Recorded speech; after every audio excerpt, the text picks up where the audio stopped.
Hello, everybody, and welcome to the winter edition of the Final Fantasy Randomizer Rando Marathon 2025 edition. We are raising money for the South Carolina Firefighters Burned Children's Fund, and we are about to start Velu V's run of Dragon Warrior 4 Randomizer.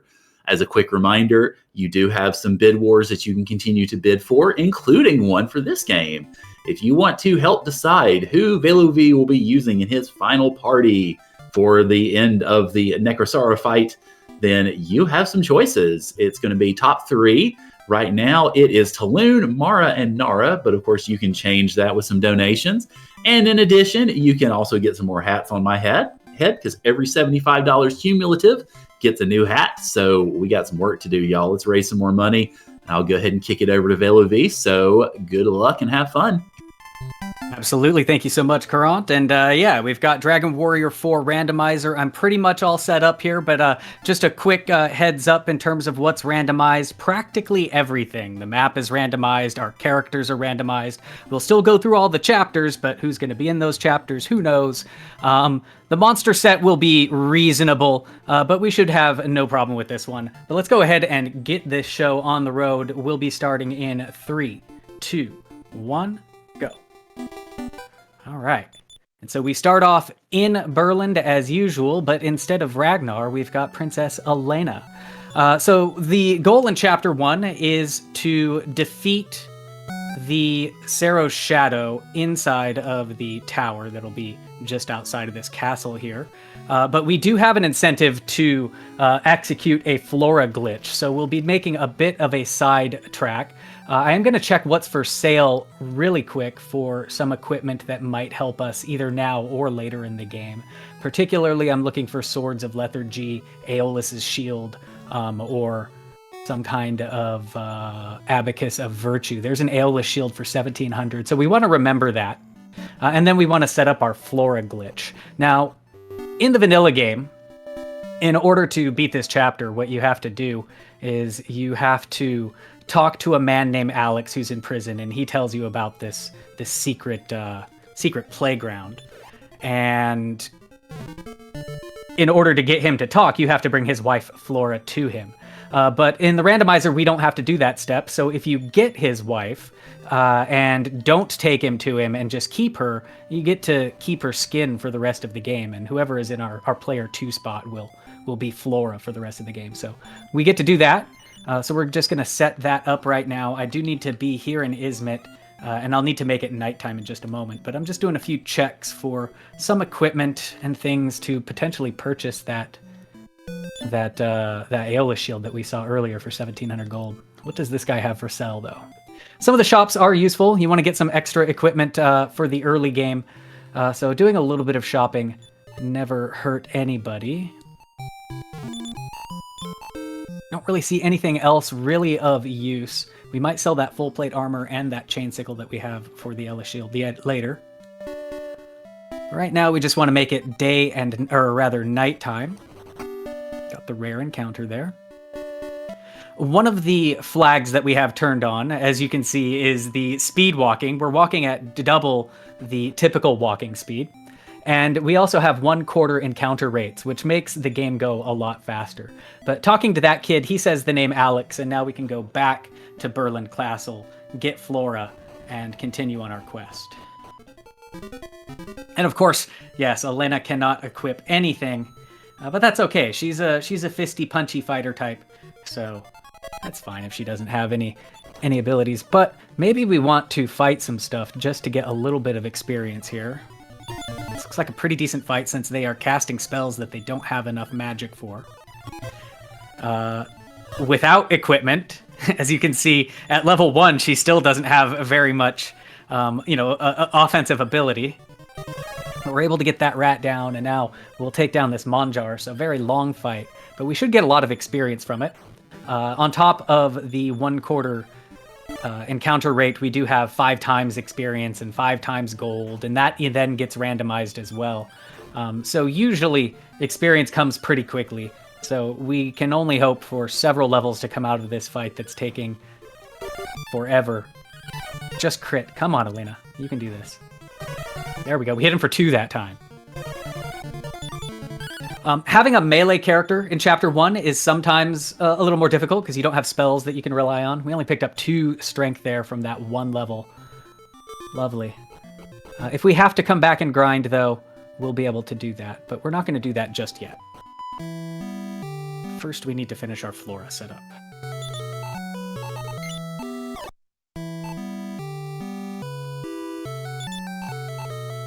All right, so now that we have Flora, she doesn't follow us too well sometimes. That happens because of the double walking speed. But trust me, she's with us. You're the one with Aeolus's shield, right? No. Is it this first one? That was the last one. Check all the shops twice, just in case. Okay. Aeolus shield 1700. We can get for the chain sickle. Ooh, we're close. How much can I get for the agility seed? So close.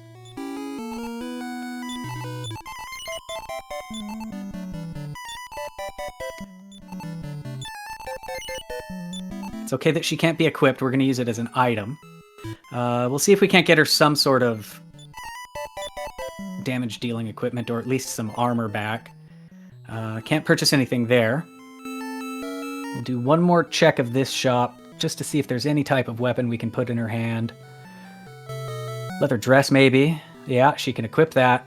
And the feather hat, cannot get it. Alright, I guess this is what we're going with. Leather dress and an Aeolus shield we can't equip. So the nice thing about the Aeolus shield is it does the ability that blows all monsters on the screen away. And since all of the resistances are randomized, that can include the bosses. So we're just going to walk straight up to this boss here and see if we can't just blow him away turn 1. Him and his little friend. Item, Aeolus's shield, go. Does not work. And sometimes that happens too. So that's okay. We pick right back up right here where we left off. And we'll do a little bit of grinding. We'll check the treasure chests in here, too, for any equipment that might be able to help us out.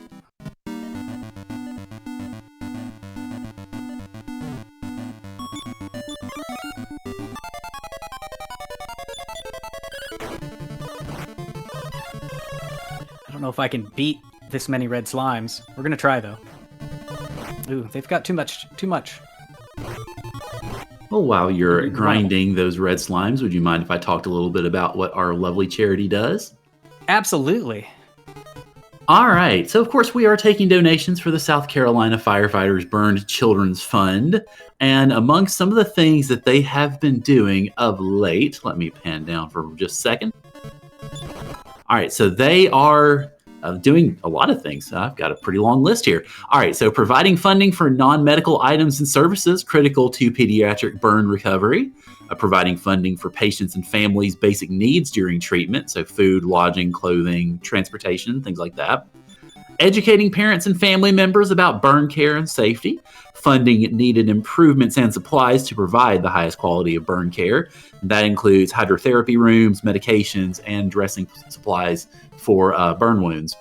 They also educate burn care providers by sponsoring courses for physicians and staff, membership for pediatric burn teams, burn care conference attendance, and continuing education.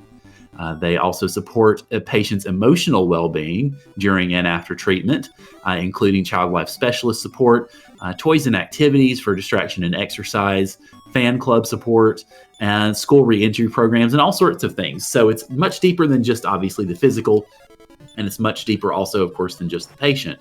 It is the families, it is those who care for them, it is mental and emotional needs as well. And so the Burn Children's Fund helps out with all of that, and we are very happy and very honored to support them, and hopefully you all will too. And of course, for those of you who already have, thank you very much. Absolutely. It sounds like a very awesome cause. We are trying to save the children of Chapter 1 here, and we're not having a whole lot of luck with it. Not a great lot of great equipment so far for Alina. I actually need to go up these stairs to get the next thing. And that happens sometimes in the randomizer. Like we have a melee character, right? And The strength is not going up much. She can't equip very many things. We even got Elena's signature item, the Iron Claw, and she can't even equip that. So what we're going to do is sell off our stuff, actually. We'll sell all of this treasure we got and see if we just can't find some sort of a weapon for her to help us grind this this start. Boomerang as an item is an option as well, so I might even do that. Venomous Dagger, she cannot equip. We'll check up here for a weapon. Looks like Boomerang's going to be our best bet, and we'll just try using that as an item and see if that can do more than 2 damage, eh?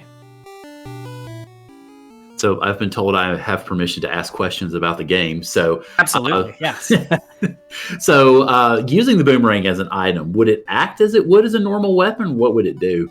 That's what I'm going to find out here. I so rarely do it. Let's see. Well, there we go. It looks like it has a set range of damage that it does. That's what I was hoping it would do. I don't think your strength or anything plays into it. I think it just does something kind of like, well, it looks like about 15 damage. So that looks like the way to go for us to get our experience. Looks like we don't need to be in this cave anymore either, since it's the weaker of the 2 caves. So we'll jump back into this tower, and we'll go ahead and do that.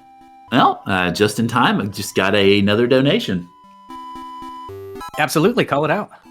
All right, so I'm going to try to read this because the donation is from Umaro, so I'm going to approximate my best Umaro voice here. Umaro respects smashing of donation goal. Umaro also very good at smash. 25 green cherries for name Pokemon to Umaro.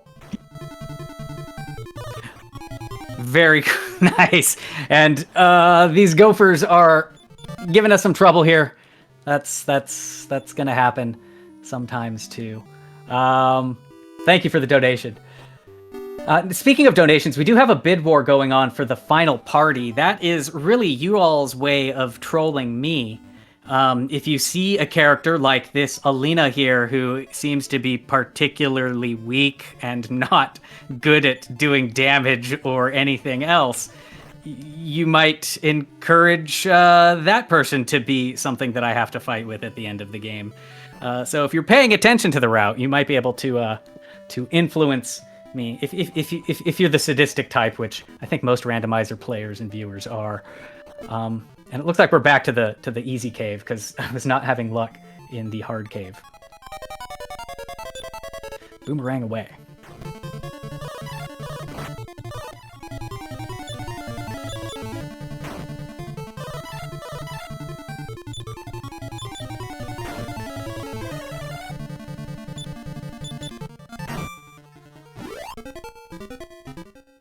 So we're going to try to take one more level, and then I'll give the boss another attempt.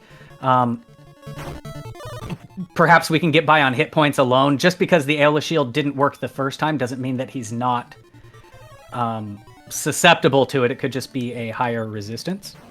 A lot of things can be brute forced with an Aeolus Shield. It's just the experience is so low in here.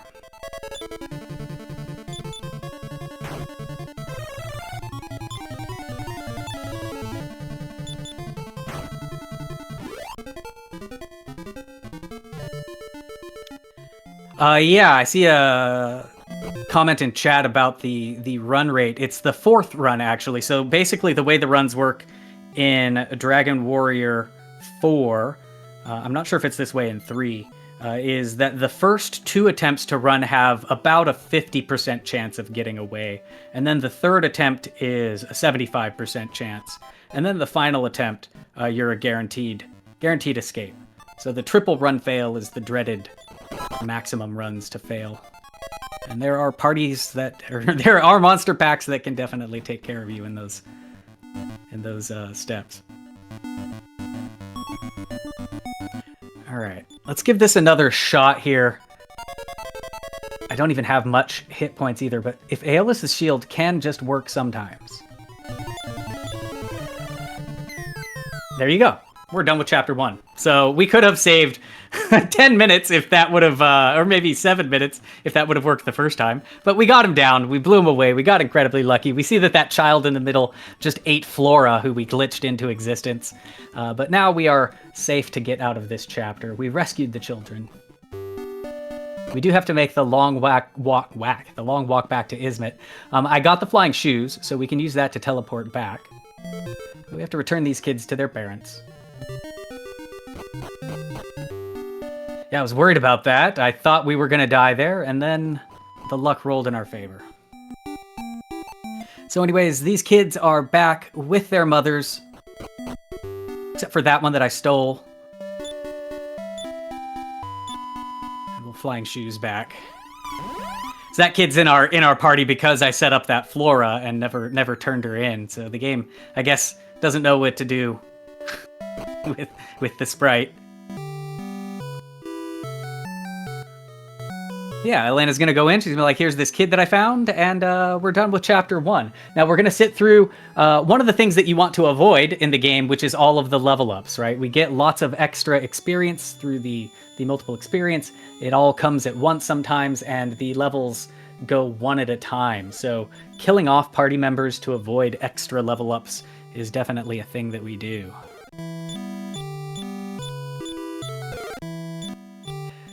Five strength there, 4 HP, 5 strength. This is a mediocre Elena. My first instinct is to just kill her off as soon as we get her in Chapter 5, but your bids could say otherwise. I think when we started, Tulun had the lead, and Mara and Nara were in there as well, or perhaps that's reversed, but it was Tulun, Mara, and Nara the last time I checked. So to verify, Mara and Nara have $10, and Tulun currently has 5. Oh, that's cheap pickings. Y'all could get Elena in there cheap. Throw a monkey in my wrench. All right, so as you can see, we've still got Flora following us, and we've got Hero as our princess of Chapter 2. Whoever starts off Chapter 2 is the one that gets to do the... Oh, nice Sword of Lethargy. We'll talk about those in just a second. But whoever's in Chapter 2 to start... They are the ones that are going to have to do the tournament at the end of Chapter 2. Hero is a nice person for that because they usually have a good balance of, strength, defense, and the ability to cast spells, which can also help a lot with that. Let's see about this Lethargy sword. And Hero comes equipped with a broadsword. That's fantastic. Good money to start with. The Sword of Lethargy is bugged in the vanilla game, and it is still bugged in the randomizer. It does a 1/3 sleep touch on monsters, regardless of their resistances, including bosses, including Necrocero. So it can put everything to sleep. So they're excellent things to have. They make the final boss fight a lot easier. And as you can see, our random party is Ragnar, Bray, Velu, but I had Bray go ahead and put on the dress so that he can be our Flora sprite. Meow, indeed. We do have to talk to the cat every time. It's very important. Just doing a little safety save here. Let's see what spells Bray knows. He knows Inframost. He does not have enough magic to cast it, though. Hero knows Blaze Most and does have enough, so I think we'll be fine to take on the Chameleon Humanoid at level 1. Sometimes you have to grind a level before doing this fight, but I think we'll be fine with what we've got. Now, this part of the story is the same as if you ever saw Episode 2 or read the second chapter of the manga for the original Dragon Ball series. It's basically that storyline. There's a monster in the village. You have to dress up as a village girl, and the monster will come and eat you, but you pop out and fight him instead. It's Oolong's origin story. And yes, you don't ever litter the litter. For our pun fanatics, which I've heard there are in the chat. We'll go ahead and fight the Rabbit Hound first. You don't know Inframost, or you don't have enough for it. You'll Blaze Most that humanoid. A paltry 138 damage.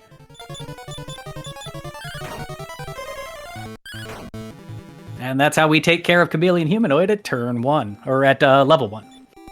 Level 1's all the way. And here you'll see what we mean by all the level up screens, right? Everybody has to level up 5 times.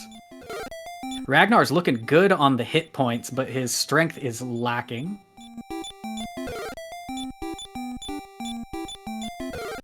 welcome in Raiders to Dragon Warrior 4 Randomizer. So many level ups. If there are any donations, these level ups are a great place to do it. We don't have any more donations at the moment, but I will go ahead and advertise our charity. We are taking donations to support the South Carolina Firefighters Burned Children's Fund. We have already done more donations for the charity than we have at any other winter marathon, which is awesome, but we want more because we've got naming incentives for Final Fantasy IV Free Enterprise. We've got the final party incentive for this game, so you can choose which heroes Veluvu takes to the final fight. We've also got a starting hero for Free Enterprise. And so there's lots of things to donate for. There are prizes you can win, and there are hats to put on my head, as you can see in the picture there.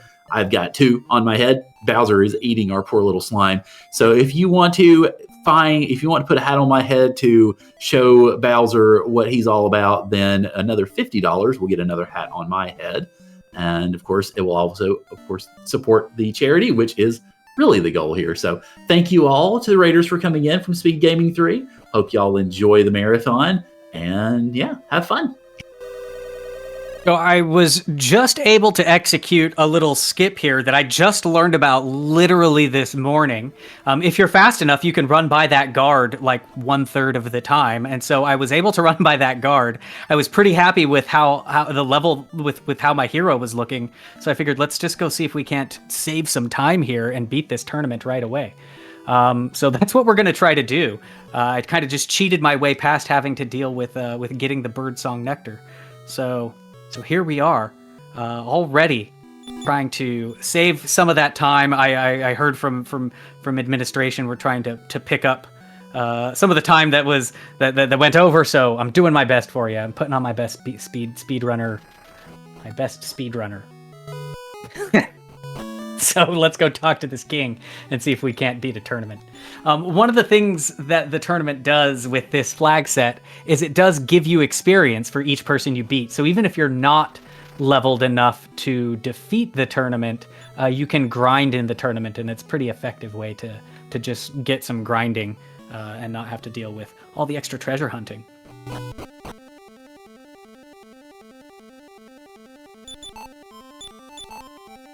Why? Oh, okay. Like, why are you not letting me in? I will check the last shop just to see if there's anything useful here. If the shopkeep will let me. We will pick up herbs. Let's buy them.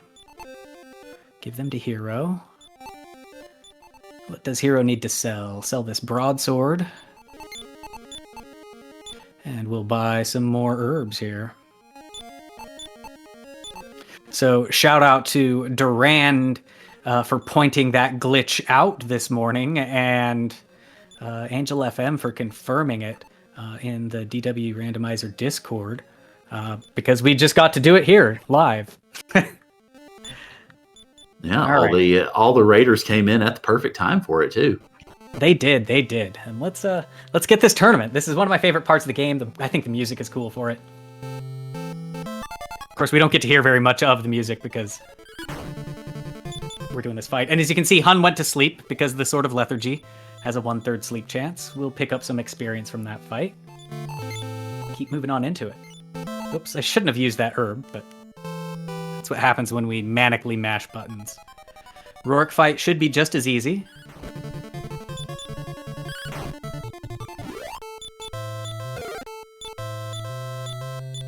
$18 strength on that hero. Loving this hero here. The hit points are kind of bleh. I've been using my herbs to gain my 1 hit point.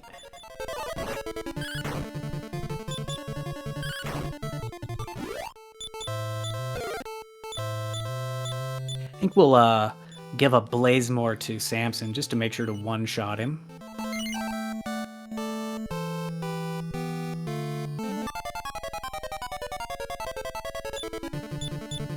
Oh, perfect. And we learned Boom earlier. Boom hits all monsters on the screen, so that means we can use Boom against Lingwar and guarantee a chance to hit. Lingwar is kind of the slot machine. He's kind of a, what do you want to call it, a thing. We've got ACACD. I'm hoping you don't get a chance to learn that, because we're going to cast Boom. It was A. It started with A. We'll never know. I'm going to give it to you that it was ACACD. We just didn't let him get to the CACD. All right, and that's how you crank out a chapter 2 faster than you did chapter 1. That doesn't happen very often. We even found a wing of wyvern earlier, so I don't have to make the walk of shame back home. Pretty sure Ragnar has it, yes. And so we'll just wing on home. Get out of this chapter. Eerily silent. How strange. What happened? The end of chapter 2, that's what happened. Yeah, we're sitting, less than 25 minutes into chapter 2 is pretty good. I like to have chapters 1 through 4 done in less than an hour, really less than 50 minutes. So we're well on track to do that. Anyways, Talun's going to wake up and realize that he was Mara all along. Then he's going to clone his wife and take her along for the walk. Let's see what's in the jar. We've got an agility seed to start with our money. Now, getting the dog was achieved, so we'll do that first off.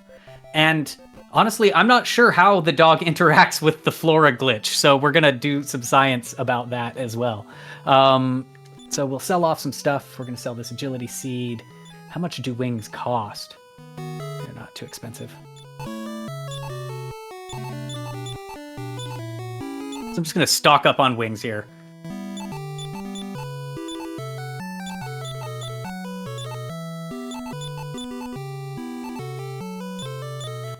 One, two, three, four, five. I think that's enough. Yes. We do need to trigger this guy. So this chapter with our flag set, the bridges start built. So you don't have to get the dog, but you do have to do this whole junior high school love letter business in order to purchase the shop and get out of the chapter. But since we're dogging, we are also going to break this guy out of jail. Take my wing. I will wing as well to Lakanaba. Not sure how to pronounce it. But we are now rescuing this dog. This guy, if you use him for the quest line and give the dog back, he just puts him back in that cage. So we're gonna liberate this dog. We're gonna take the dog. It looks like he ate Flora, so we do have dog with us. We do have the dog. We're safe. And from here, we can just wing. We'll wing back to Ban Malamo. We got the good boy Toph. And we are now looking for our bridge. And there's the bridge to Endor. That U-shaped thing up there is Riverton and the Colossus. And here is Endor. We'll go ahead and wing back to Ban Malamo. We need it to be nighttime. Oops, did not mean to walk back in. I'm trying to do the castle stomping, but it's difficult with the fast walk. Alright, so get past this lady. And we'll get the first junior high school love letter. It says, "Do you like me?" Circle yes if you like me, no if you don't. So we need to take that to the Princess of Endor, but we're not actually going to do that. It doesn't matter that you read it to the princess. You can just read it to her throne. I think the lore reason for that is that the throne is the princess. I'm not sure. But anyways, we can go ahead and use this prince letter here and confirm from our inventory that it turned into a royal scroll. So back to Ban Malamo we go. Here we'll use the inn. What? Yes! Circle yes! She said. I'm gonna go ahead and sell off this dancer's costume because I want to buy another wing. I might as well grab a medical herb just for some safety.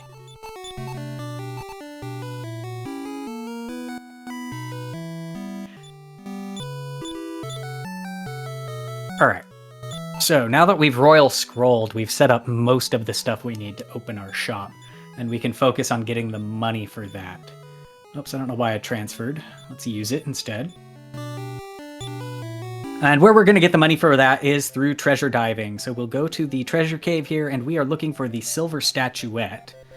Silver statuette sells for 25,000 gold to the right bidder, and that's all we need to purchase the shop with this flag set. So that's what we'll do.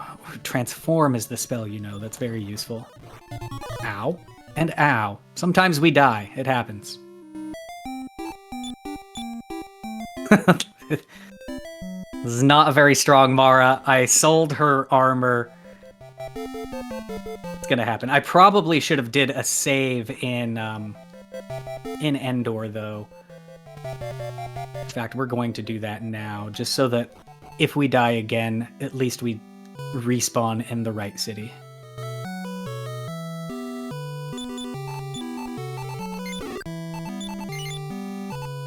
So in the Chapter 3, in the vanilla speedrun of the game, you beat it with 0 experience for Taloon with your Chapter 3 person. The whole game, he doesn't get any. Here, it is usually beneficial, especially since Mara is winning the bid war. We want to get her some experience in this chapter, so hopefully we run into some monsters that I can actually fight. Her attack power is decent, so she must have some weapon on her. Oh no, she doesn't have a weapon. I think she just has that. Oh, there's our silver statuette right off the bat. We're going to keep picking up treasures until we die, so that we can have starting stuff for our shop. Once we get the shop, we'll have to have a target of 60,000 gold to doing equipment flipping, basically.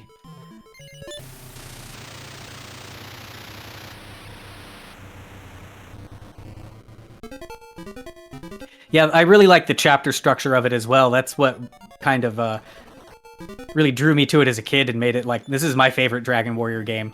You know, we didn't get 5, 6...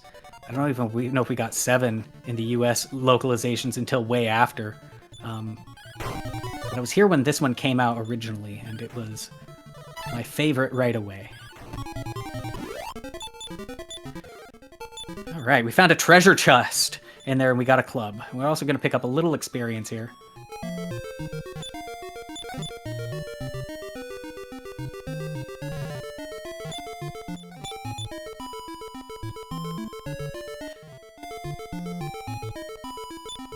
Could I jump in with a donation real quick?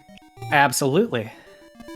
All right, $25 from Kurt Mack that says, this is for the definitely correct Lingwar call. Absolutely was definitely correct.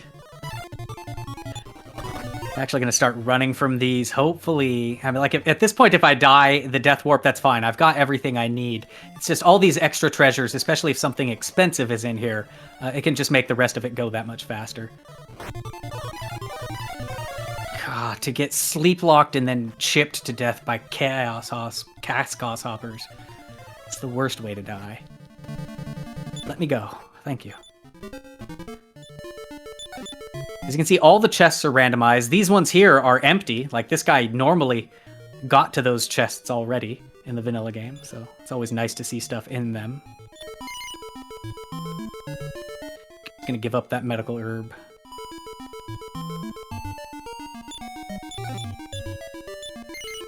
Don't need no medical herb.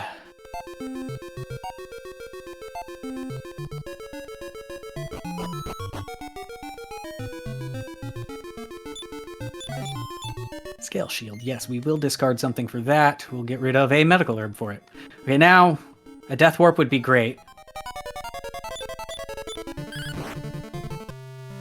Punch myself in the face and go home.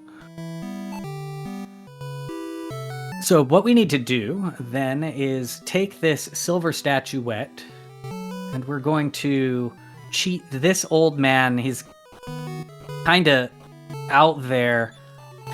He talks himself up to 25,000 for it, so we get our 25k. Then we need to reach over here to the king to get permission to open the shop. Kind of doing this pathing left to right in order to get everything open. That's the last step of that whole junior high school love letter quest line. We reach over here. We talk to this old man. We're going to cheat him out of 10,000 gold. See, he says 35,000, but he's going to buy it for 25,000 because we're that good at negotiating. Then we'll give her all our stuff. You can have that medical herb, thorn whip. And this is basically capitalism. Netta here, the wife, is very good at selling things. There's another armor haggler game that happens in Von Malmo Castle that we're able to skip in this flag set. And in that one, there are critical sales that you can get that randomly come up. Netta's range is always in that critical range, so she is the fastest to do any of the armor haggling.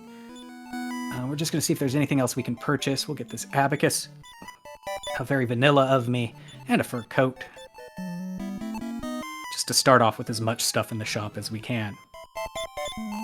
Another thing, if you're used to the vanilla game of this, when you're doing the capitalism part of the run, you go over here and you sleep. Every time you sleep, each item in your shop has a 75% chance of getting sold or thereabouts. So sometimes they don't sell everything. In the randomizer, we went ahead and fixed that, so she sells everything every time. So you don't have to do multiple sleeps. You can just get your profit and keep going. 9,000 gold this time. Let's see if there's something a little more expensive we can get. Throw this lunch on the floor. I don't want it. We'll do these robes of serenity are pretty good. 3 of those. Not 3 of those.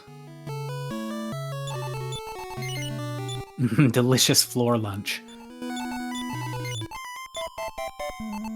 For the dog. I'm feeding the dog. Dogs like to eat lunch off the floor, don't they?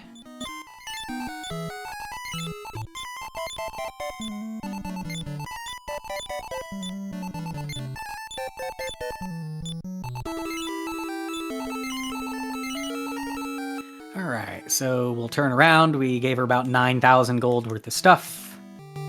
See what kind of profit we have. Again, we're trying to get to 60,000. 60,000 is our goal. There's 16,000. For some reason, she's calling us Talloon. That doesn't look like Talloon to me. What do you have?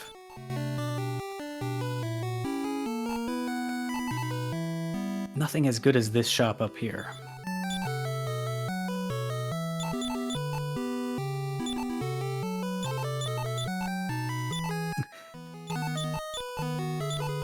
Flora was already Tov's lunch, that's right, he ate her. But she'll be back. She's a were-dog now, so she'll be back in chapter 3, or chapter 4, don't worry. Even gonna sell the lunch for the extra 13 gold, why not?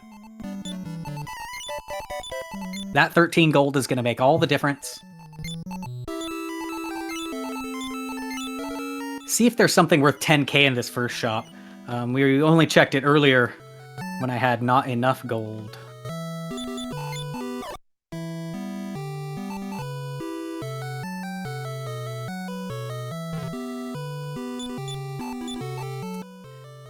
$38. Okay. Oh, I didn't talk to my... I didn't get my profit. Give me my profit. While you are milking capitalism for all it's worth, mind if I have another donation on screen?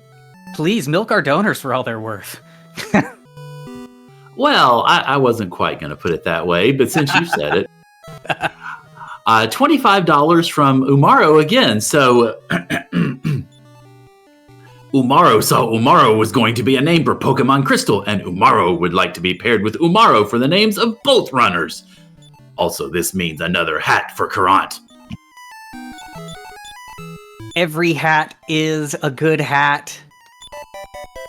We want you to wear so many hats. A hat tower of goodness.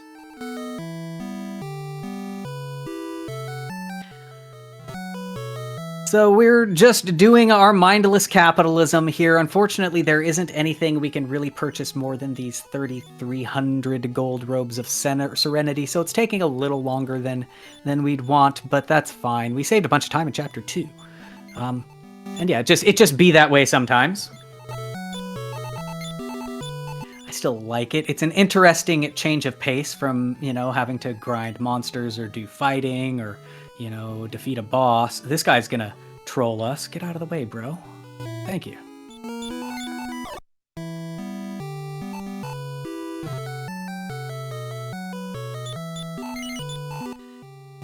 Here we go. 43k. We're almost there, folks. One more thing full of robes of serenity. I think she can equip those too, so we might get an extra one for Mara to take into the chapter. Oops, no.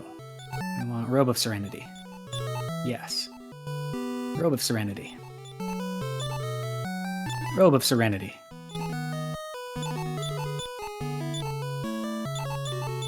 Can you guess what I'm going to buy next? That's right, it's a robe of serenity. I think that's all of them. Oh, one more.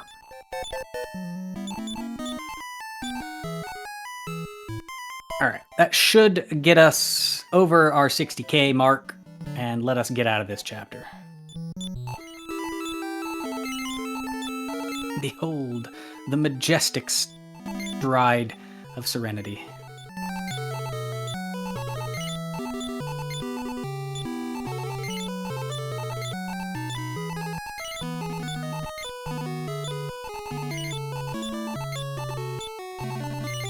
Y'all are gonna make me have to look for a hat of happiness, aren't I?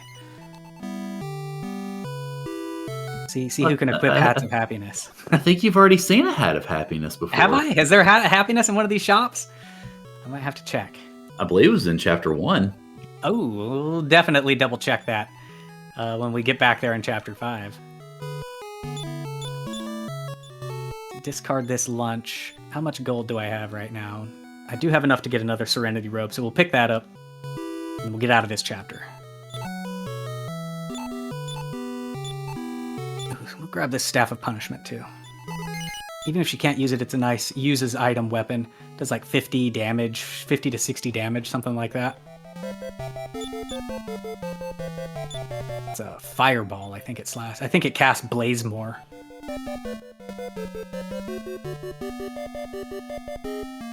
Alright, so we've got our money. We're going to talk to yet another old man. We'll give him our cash.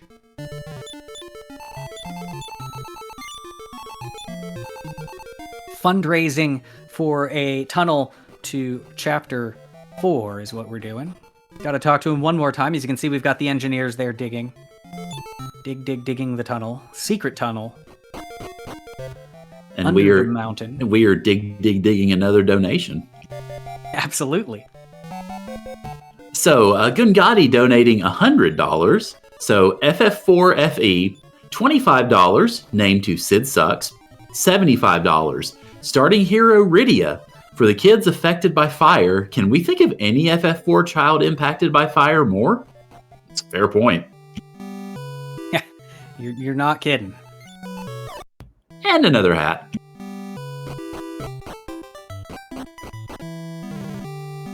It's on tap of hats, on top. Hats on top of hats. That's what I'm trying to say. All right, so we are pretty much done with chapter 3 now.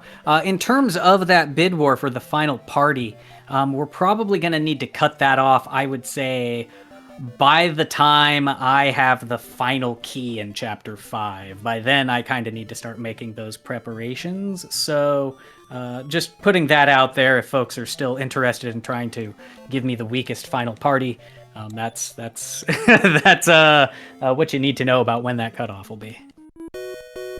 But yeah, we're done with chapter 3.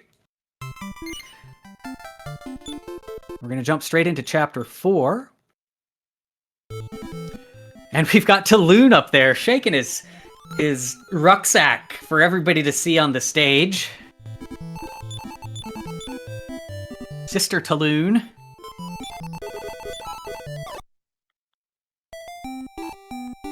Where is that Taloon? Well, let's pop this door open. Let's do a search. Speaking of hats as well, we've got a wooden hat. We'll put Christo in the back so that he's the one that has to wear the dress. Although Christo is also known for wearing a trucker's hat.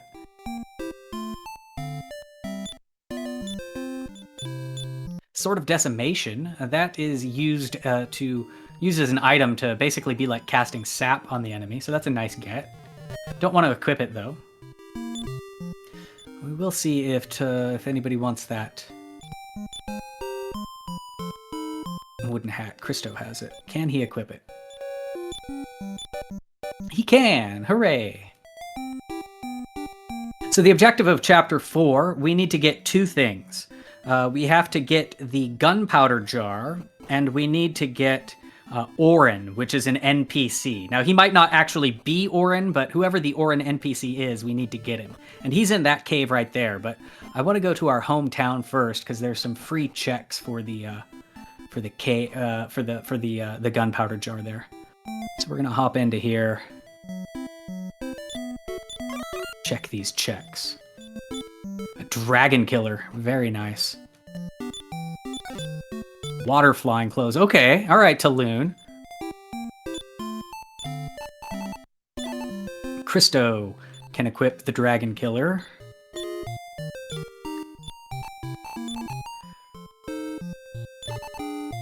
Looks like nobody can equip those water flying clothes, but they sell for a lot. So what we're going to do is take that dragon killer, transfer that down to Christo. It's got Robe of Serenity already. This Christo is great. Let's go. All right, so next stop, we can either do Actempto or this cave. Since we're already here at this cave, we haven't seen Actempto. I think we're gonna do it first. I'm gonna fight these for some experience while we're at it. Actually, since they're summoning monsters and casting revive, maybe we don't want to fight them. Maybe we're just gonna die here. That could happen too. Not this cave. Let me get my party member back. Deaths happen.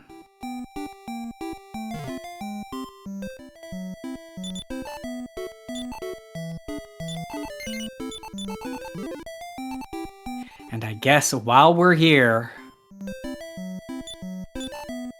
I'm the most anti-shopper. I do not like shopping in this game. I feel like it uses a lot of time. The game usually presents itself through chests, all the good things that you need. But we have this big ticket item. Let's just get some good stuff. Shields of Strength. Can anybody equip that? Boom, Christo. This is Christo Warrior. Here we go. Iron Apron. Nobody. Somebody bid more Christo into the final party, please. Feather hat, Fire Claw. Nobody can't afford that. Nobody can get that. All right, I think we're good. We'll just equip Christo with his thing, and we'll be able to beat this chapter, no problem. If Talon dies, if he dies, he dies.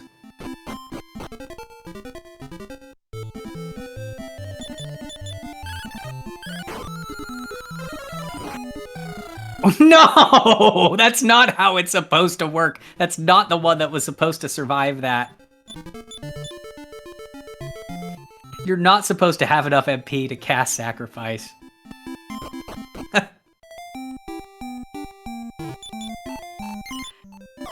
And of course, because he's in the second position, Christo's ghost is now wearing Flora's dress. Let's bring you back to life here, buddy.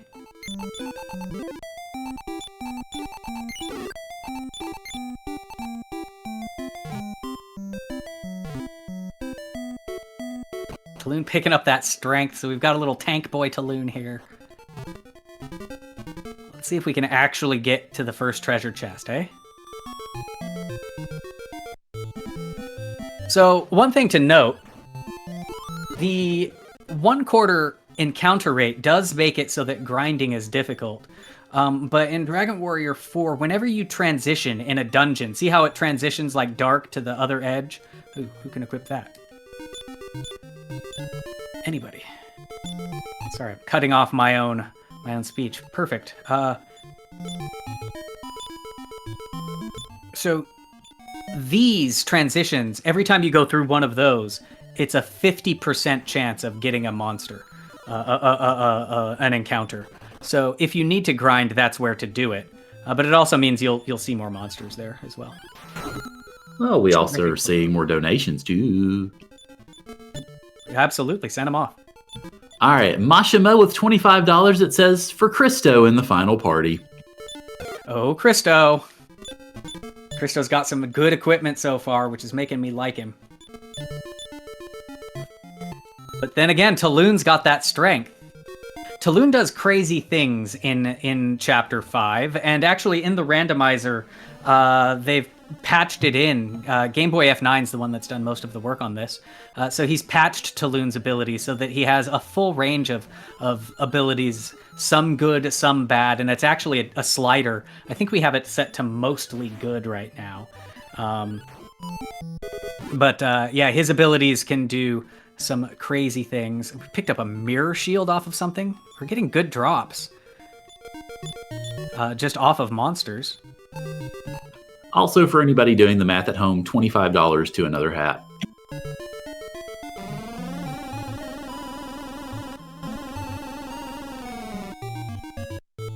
The Talon shenanigans.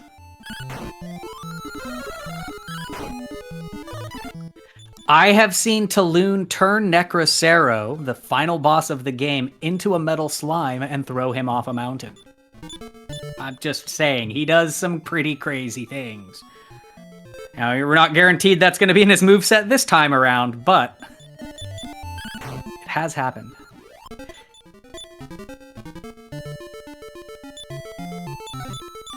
Alright, Sphere of Silence. We don't need it, but it's an interesting item to have. This Orin NPC we do need. Who's he actually? He's Laurent. We'll put him in the front. Talon in the middle. We'll let Talon wear the dress.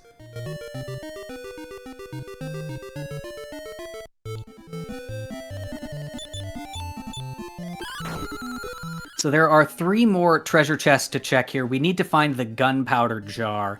If it's not here, then it's in Actempto Cave, which has 3 additional checks that are actually a little bit faster to get. But since we're down here, we're going to go ahead and get these.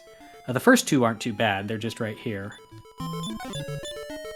But the rest of them will have to go down several elevators through lots of transitions. Just means more chances for encounters. And of course, the walking. Do we really need any more encounters? Christo's kind of a strong boy.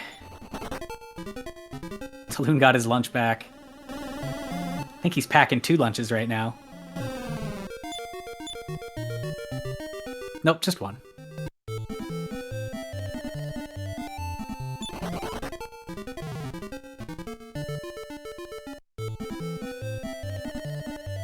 Giant worm attack suddenly.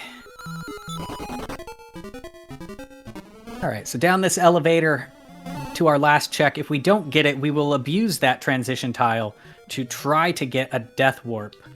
I don't think Laurent heals. Laurent might heal. But if we hit hard enough, it shouldn't matter. Sure, Christo, you can have that.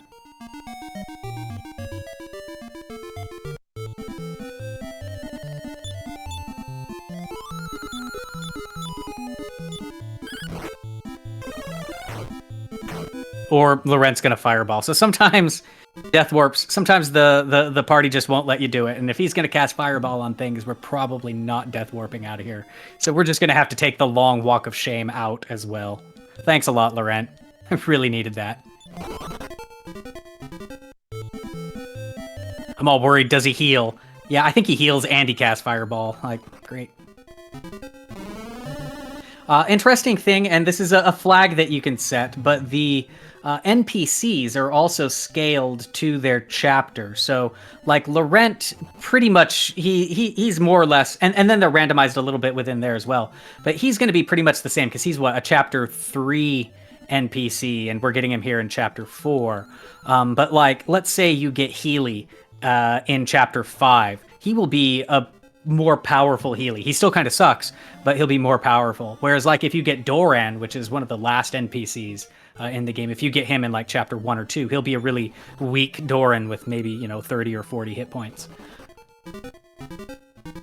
I think that their abilities also scale a little bit as well. Usually the NPCs don't play a huge role in it, although they can help in Chapter 1. We are looking for Actempto Town.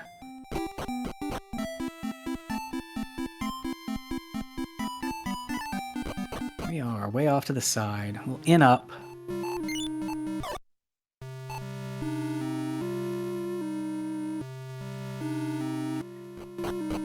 hopefully it'll be just right here. If I can walk on top of it. There it is, gunpowder jar right there. I could have saved a lot of time if I would have just checked this first.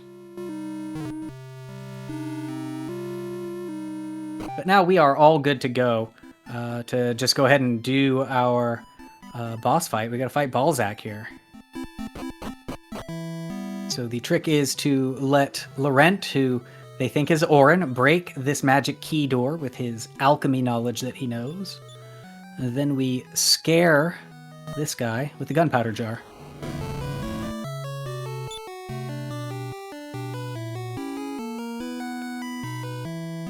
He doesn't see us. Don't see me. To hide right here.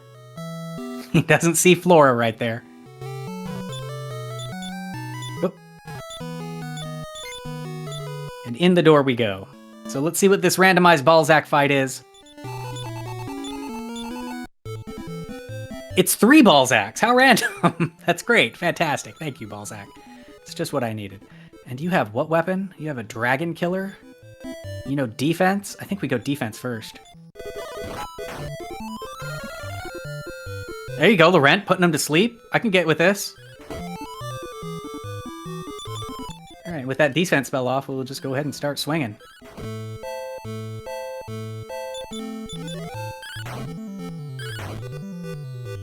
Paralyzed one of them? Laurent, you're doing some work here, buddy.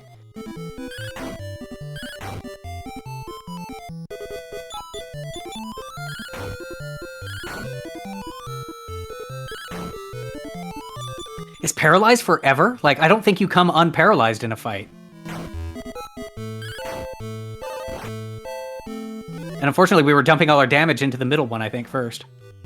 There you go, Laurent. Do some damage. Uh-oh.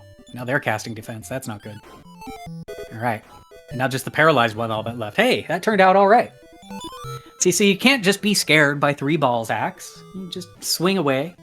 Sometimes they know Wing of Wyvern, and they just leave the battle. You never know. It's a randomize. Now we get to sit through all of the 3 Balzacs worth of level ups here.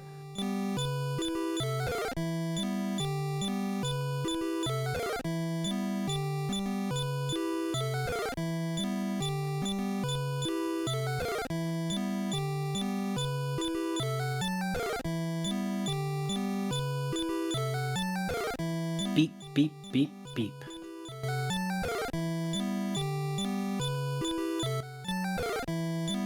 Get used to that noise. We're gonna hear a lot of it. Surely Keleon doesn't stand a chance. We'll try. We'll try the Keleon. You can actually beat the Keleon in the randomizer. It's impossible to do in the vanilla game, but the devs weren't sure about it, so they did code in a failsafe so that if you do beat Keleon, it just starts the fight over again. So there's no escaping the Keleon fight. And eventually he'll whittle away your abilities. But like, you know, with Aeolus Shield, you can just blow away all the Keleons. So that happens, and the randomizer, you know, that's how the check works for it, or how they stop it from happening is that it just starts the fight over again with a whole new set of Keleons. I toss in another donation, if I may. Yeah, absolutely. Sarah Sun donating $75 to name the Pokemon Crystal character Moorhat. Yes. Moorhat. Free hat. All the hats. All right, so I'm just dropping off some of the junk that I have in my trunk right now so that I don't take it into Chapter 5 with me to help with inventory management later. Don't need that lunch, and we don't need that good wooden hat. Of course, I'm throwing these all away, and surely we're going to get Christo early on in Chapter 5, and I'm going to need those lunches, but, you know, I threw them away, so it is what it is. Anyways, we're done with chapter 4. So again, final key is where we're going to cut off for the bid war, and in Chapter 5, it basically becomes a big treasure hunt. So the first spot spot will be kind of linear like we've been doing, but once we get the boat, the whole world opens up, and it's a big treasure hunt for the Zenithian equipment. That's the Zenithian sword, shield, armor, and helmet, as well as the gas canister, which we need to get a balloon, which is necessary to access the Evil Island and kind of the end of the game. So that's what we're off to. We're starting off with our hero, Nara, which is cool. And again, she's got her friend Flora with her, because we glitched her in. We don't need to listen to the cutscene, but we do want what's in this jar, so we're going to go ahead and get it. Nice little life force nut. Eat it right away. Would you like an update on where the final party stands at present? That would be great, just so I can start thinking about it. All right, so your final party, as presently stationed, is Christo with $25, and then Mara and Nara both have 10. So if y'all want to get Taloon into the mix, you just need $10. Of course, you also have Ragnar, Elena, and Bray as well. So obviously, if you want to donate to any of them, please do so. Yeah, and if you're looking to troll, I think that that Ragnar was it was the Elena that was looking kind of weakly. So yeah, just whatever it is though, that's what I will be bound to. And speaking of donations, but not about party stuff. Yeah, sure. Mashima donating $51, saying Hatmore for a Pokemon Crystal name. Hatmore, more hat. I believe that does get me another hat. I need to actually start doing some math now, so give me a second. Well, we've got 3 sisters on the screen right now. Before I switch one into Flora and whoever else they are, it's actually Nara, Christo, Elena. So we'll do this. Christo was strong. We'll put Elena in the middle, put Nara at the back. The Elena sprite and the Flora sprite are actually very similar. Same color palette anyway, so I think that that's appropriate. She's just not wearing her tomboy clothes. Her father finally got her to put on a dress. Nara's finally getting some experience. Well, not finally, we just got her, but she's going to get a little experience here. I always like to go to Bon Malmo first things first in this game. With everything being randomized, the only shop that's guaranteed to have Fairy Waters and Wings of Wyvern is this shop right here. Because it has to be vanilla in order to get the dog, right? And sometimes the dog is necessary to get. So I always like to park over here and get a few wings and fairy waters for the road. I also want to see if anybody can equip this. Yes, we can. Excellent. So we're going to grab a few wings of wyvern.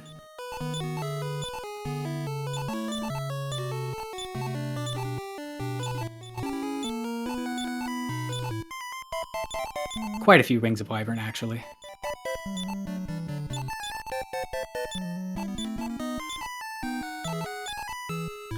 Probably will get us through the start, and we'll grab a few fairy waters as well. Oops. Fairy waters are a bit broken in Dragon Warrior 4, as well as the randomizer, in that you repel monsters with a fairy water. And the repel is based off of the highest level person in your party. However, the NPCs that you get, they are level higher than any monster. So you can pretty much, if you win a fight with an NPC, you can turn on the fairy water and never see a monster again, because you're literally repelling even the strongest endgame monsters. We've made it through. We need to go to the Cave of Betrayal next. Which? Wrong cave. It's right here. Now for this, since we don't have a hero, right, whoever's in the front of your party is the one that will have to go down and do these fights. And we'll actually be able to skip one of the fights, the harder of the two. But for now, we've got double Christos following the twin sisters. It's twinzos all the way around.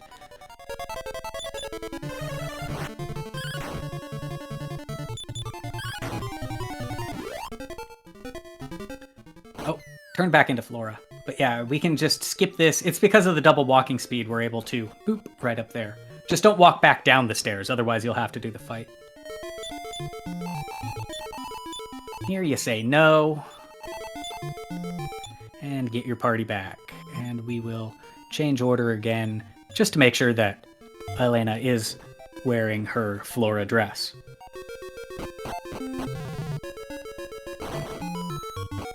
So from here, we get the symbol of faith, just like you do in the vanilla game. You take that up to the Hector NPC, and that will get us our wagon and access to the rest of the continent.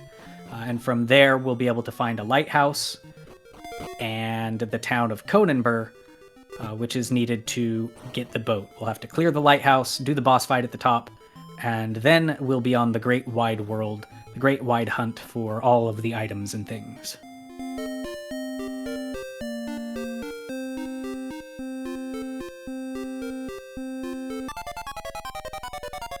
Always be nice to Primrose. If we can find where she shacked up. It's not that shrine. That was Evil Island down there, though. That big square. So already having trouble finding our shrine to Hector. Oh, he's right there. Alright. So first thing, we want to grab this treasure chest. Now and again, something good is in it. Today it's an agility seed. I'll take it.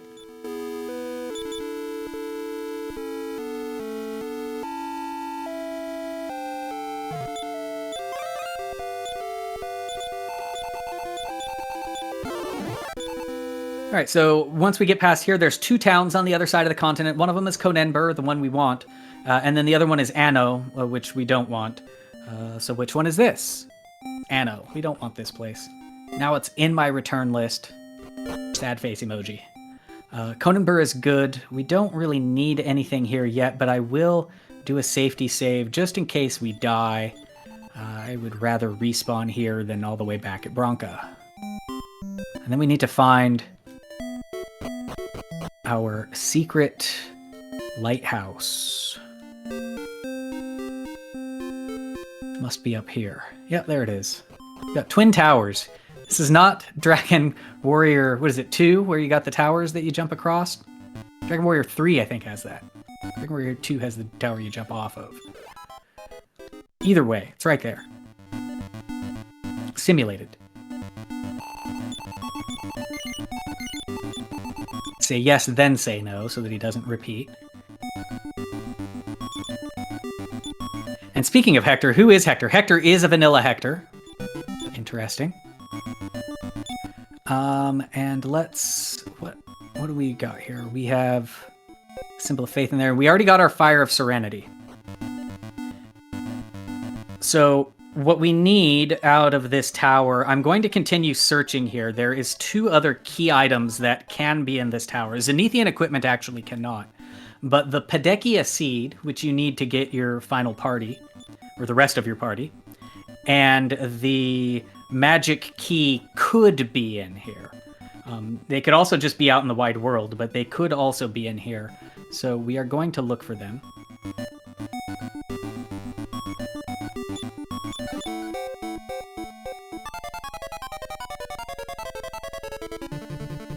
Go ahead and take another fight here.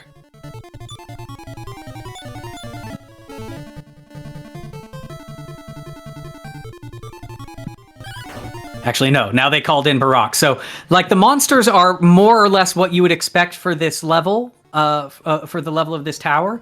But if they can summon other monsters, like these ones just did, they summon Baraks, which are Final Cave endgame monsters. It's very scary. Fortunately, we were able to tank it with our tanky boys in the front.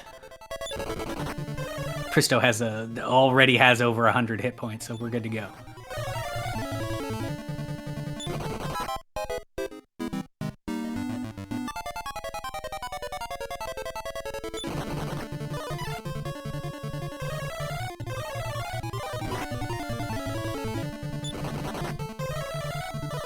Remember I was saying earlier I would want Christo to have those lunches on him? This is where I'm thinking, boy, it would be nice to have a couple lunches on us right now. Which I don't think we have any, right? Nope, no lunch. There's an abacus there. Can she equip it? It's usually better than a copper sword just as a weapon.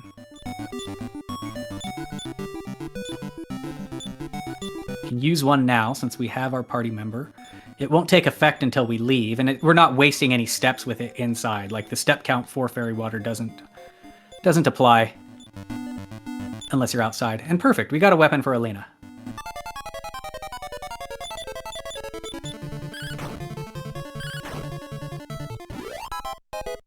And just like that, she's not so bad anymore. Although her hit points are kind of meh.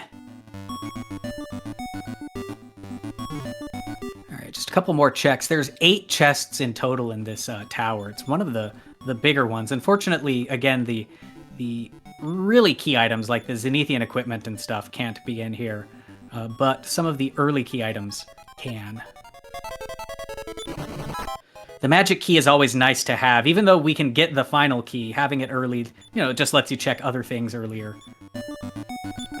And I've actually seen some seeds. There was a seed that we were running. We do asyncs a lot, and then I try to stream them together in vodcasts, and there was one. The last one that we did, it was possible to beat the game without getting the final key at all. Like, everything was accessible through magic key and lower doors. In addition to that, other key items that unlock places are the Staff of Transform. That unlocks Esterk's Palace, and the Stones of Drought, which unlock... I don't know, I always call it the Stones of Drought Cave. But there's that Staff of Transform right there. So that'll open up Esterk's Palace for us a little later on. And here's our lighthouse fight. Let's see if we can get through it the first time. Triple lighthouse bangles. We're just getting all the triple boss fights here. Christo is going to hit a defense on them. Elena, just start attacking. And actually, you use this Aeolus. Does not work on any of them. They have 2 attacks each, and they're building up power and then attacking, which is kind of cheap of them, I think. We're going to try this one more time before we start punching with her. It looks like they just don't like that Aeolus shield. It's fine. Looks like we've got him, no problem. 29,000 experience points, because why not? We're going to be here for a while, looking at all of these levels go up. So this would be a perfect time to talk about all of the donations, all of the incentives, like all of the upcoming matches. This would be a good time for it.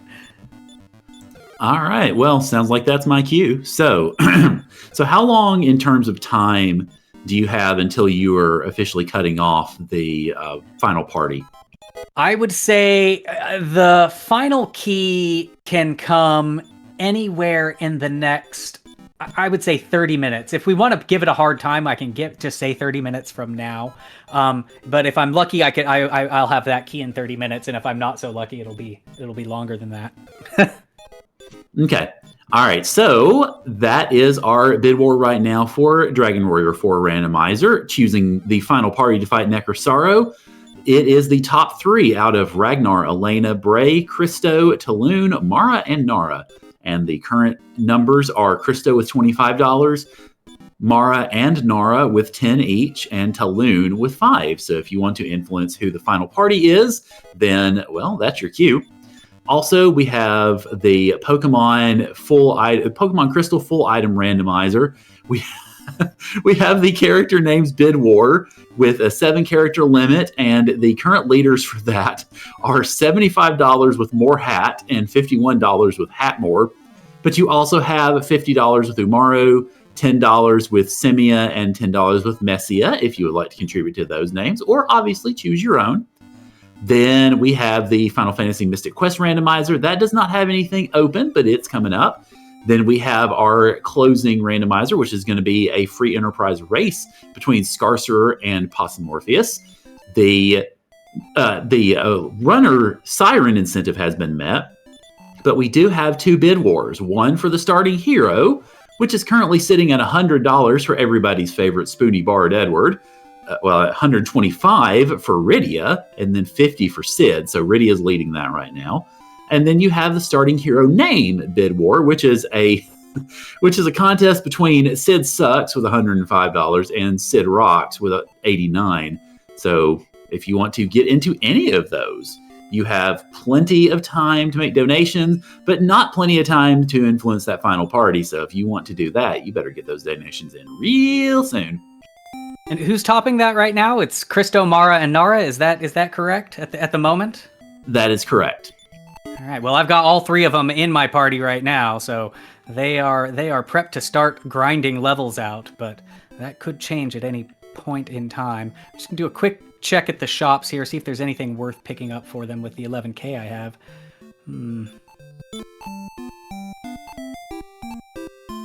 And there was stuff in this shop over here. But yeah, from this point on, I'm in my grand treasure hunt and looking for just all the places. Can't quite afford anything here, so we'll come back to it later. So here we are. We are boating. Looks like we've got Mara is doing some parasailing on the back of the boat. That happens because of the increased walking speed. We use 1/4 of the game map. It's really difficult to navigate the randomized maps when it's the full map. The islands just kind of, they snake around each other. It's not a super fun time unless you're into getting very, very lost. And let's pop that fairy water so we don't see any more of those monsters.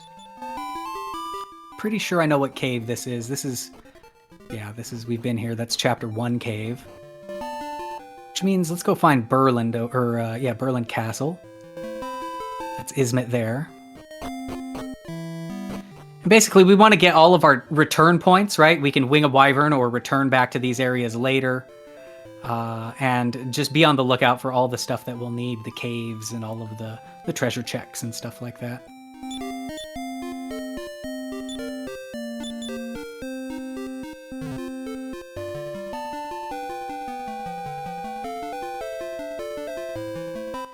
Izmit town right there. Cave are you? What town are you? All right, so this is the final key cave. We're not quite ready to make those checks yet, but it's good to know that it's there.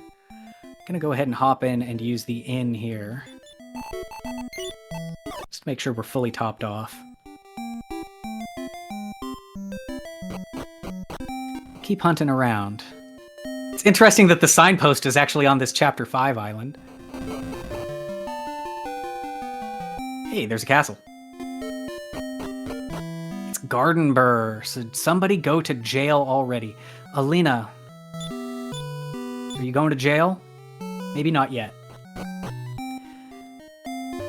So I could go get that final key now, or try to, but I think I want to get other stuff first. So that was Santeem, I believe, right? Basically get my other party members, get some experience from the Balzac and Kelion fights. Here we've got Pedekia, so once we get there we can get our Pedekia seed. And there's some folks that want to call it Padaquia. I used to call it that until I started playing the Japanese version and saw the katakana, and Japan it's Padekia, so I'm going with that. I've changed my ways and my pronunciation because of it. Famicom version is a lot of fun. There's a secret balloon, a hidden invisible balloon you can get, which is fun. I will go ahead and get the checks here. These won't have, they won't have key items, but they have some decent stuff.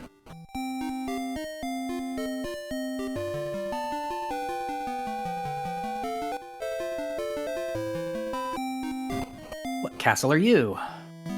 Stancia. So here is where we can set up our Zenithian helmet. Excuse me. The Zenithian helmet is through a quest line, and it's the same in the vanilla game. So you have to trigger, there's an old man that you need to trigger up here, and then that will let you talk to Panin and get the Panin NPC to trade in for a Zenithian helmet. So we need to talk to him. And then once we get to Manbarabara, we'll be able to to talk to Pannon. But for now, we're just gonna boat on out of here and save my wing for later. Nobody learned Return, did they? Not yet, but we've got some healing, which is good. Heal Us, which is an excellent spell.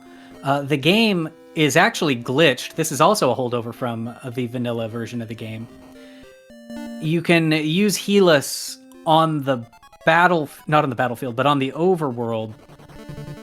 Uh-oh. As a Heal Us All spell. And yeah, Nara has 248 hit points, which is amazing. We definitely like that. And I must have let my fairy waters wear off. Let's use this luck seed to get it out of inventory. Use that fairy water, go. Alright, so we're just working our way through the map, finding all the places. This is Endor, so we've made our way back to Endor. Got Rivertown over here.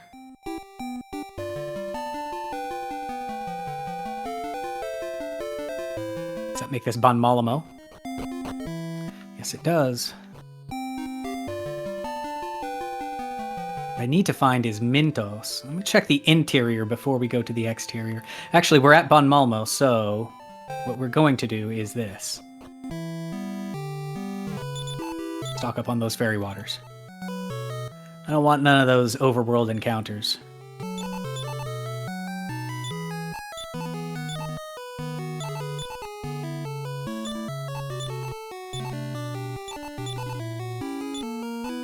Mind if I sneak in with another donation and another hat? For it. Yeah, absolutely. All right, so $100 from Ale that says DW4 hype.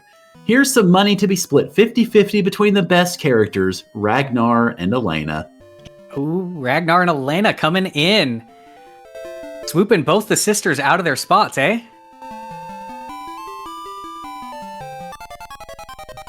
Yes, that does take both of the sisters out, so now it will be Ragnar, Elena, and Christo. But Nara! But my Nara, look at how good Nara is!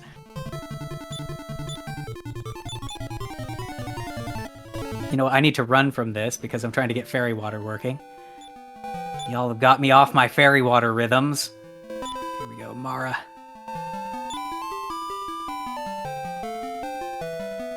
Alright, so those are the Chapter 3 caves, and we're now at the south of the map. Ban Malmo, right? No. Actually, let's go ahead and set up Esterk's Palace. We'll go ahead and do this. Get this out of the way. We have to go to this board meeting for the monsters here. I'm pretty sure that this board meeting here in the game is a recreation of the board meeting that they had in Dragon Warrior 3, where devs decided to ensure that at the end of the game they would code the cats saying hip hip meow. So I'm pretty sure that board meeting that we just witnessed on screen, that was DW4 putting like basically reimagining it for all of our fans of hip hip meow.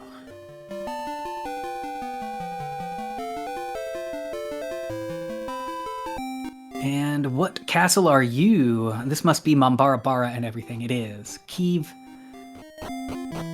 Kilion.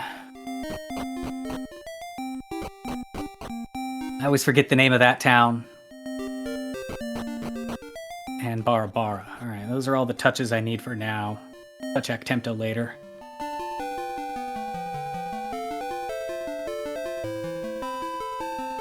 What are these caves? Oh, okay. That's the world tree. I'm not going to climb it, but I'll get the first chest. Just because it's nice to also have a leaf of the world tree in your inventory. There's only 3 checks here, and this is a pain in the butt to climb. So we usually don't climb it until like we kind of have to, and we've checked other better places. But we'll get the free leaf anyway.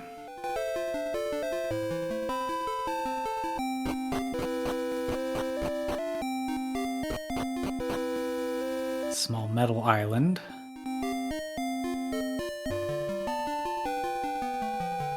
Yes, the world map is randomized. These islands are typically not all like this.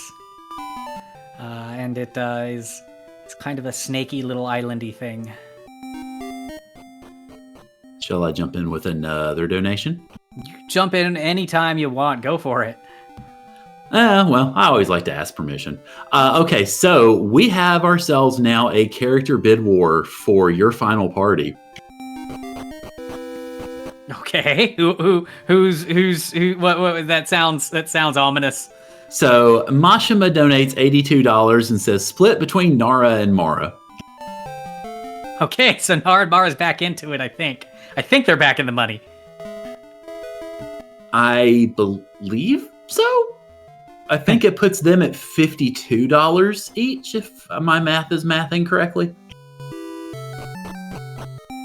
Very good, very good. I'm excited to see how that pans out. Right now, I'm running around like a lost person with their chicken with their head cut off or something, so it might be a while before we figure out before I get to cut this thing off, as I desperately search for the town of Mintos. Mintos is what I'm really after right now, and I'm not seeing it. I feel like I've been around this corner before. The game's doing some trolling of its own. Could it have been here and I missed it? It very well could have. These are bad monsters.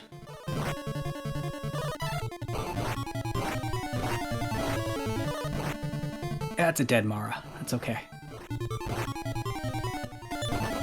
That's what I get for letting fairy water run off.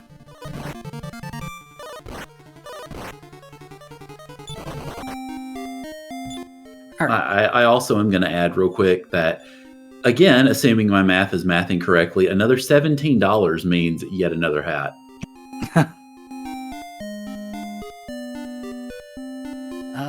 What are we doing here? We are going to pop into this town. Oh, we were trying to hit fairy water. That's what we were trying to do.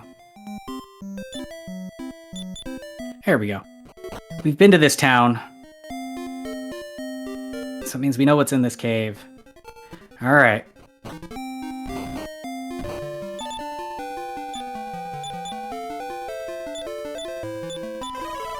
So that little maneuver I did there, that's how you get Heal Us to be a Heal Us All. You open up the tactics like you're changing party members. Then close out of that. And then cast the Heal Us All, and that will heal us all. Oops, I don't know why I'm talking to this guy. I'm trying to just get my party member back to life here.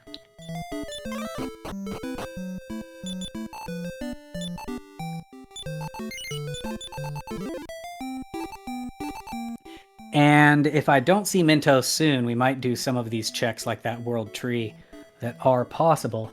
But I would really like to just get Mintos out of the way, get our party members, do a little boss rush. That's how I like to do things.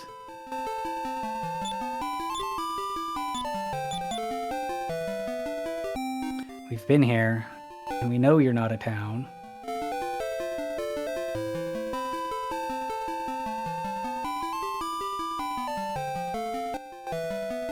We've been around all of this. I feel like maybe over here?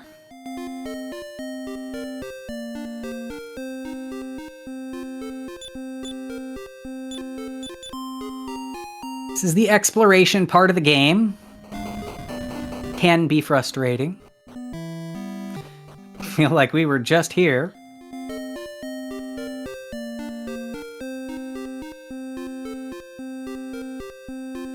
Maybe to the interior from there.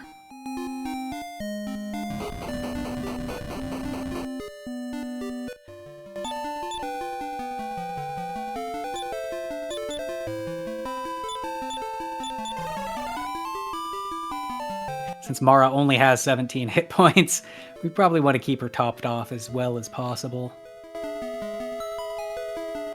This looks like somewhere we've been already. It totally is. It's chapter 2.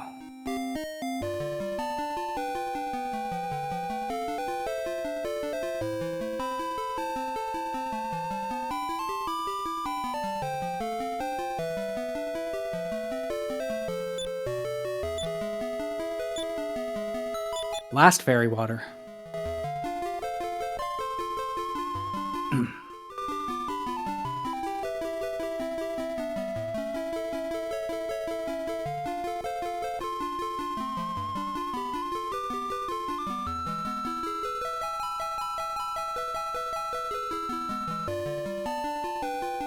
Yeah, mapping is very difficult. I don't know that you could actually map it in terms of drawing it.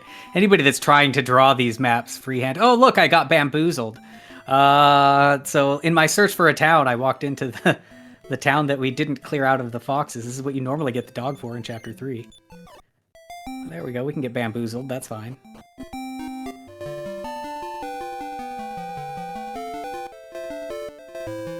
Not over here. We've already been to Riverton here.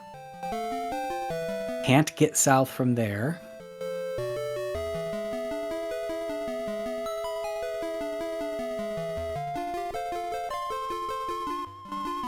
All right, chat, like you all keep your eyes open too. If you see what looks like my wayward caves and or town. Could this be it? That's it! We found it! Hooray! Alright, so this is Mintos. We now need our Pedechia seed, so hopefully there's a cave right here. Yep. There it is. Pedechia seed and the magic key should both be in this cave. I call this the Pew Pew Cave, because it's got these pew pew tiles. You stand on them and they go pew pew pew pew pew pew pew!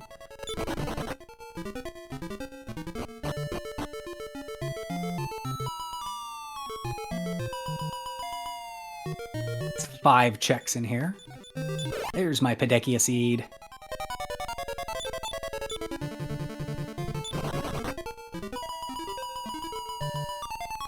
For whatever reason, in the randomizer, the encounters actually... You get encounters on these tiles. On vanilla, you're immune to encounters while you're on the pew pew tiles. There's that conjurer summoning up barracks. That's scary. But here we can get the encounters. As we've gotten several already.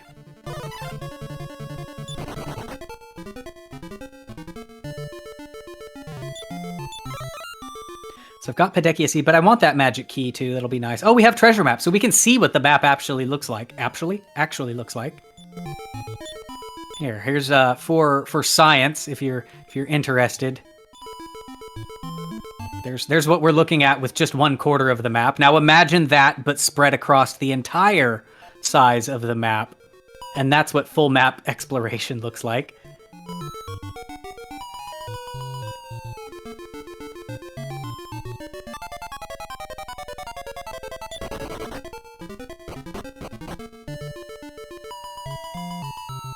Yeah. Now, again, I'm not complaining. I very much thank you, Game Boy F9, for creating this randomizer, getting it to the state that it's in. But yes, and making the map randomizer in the first place. But yes, it's a little bit rough to handle when it's the full size.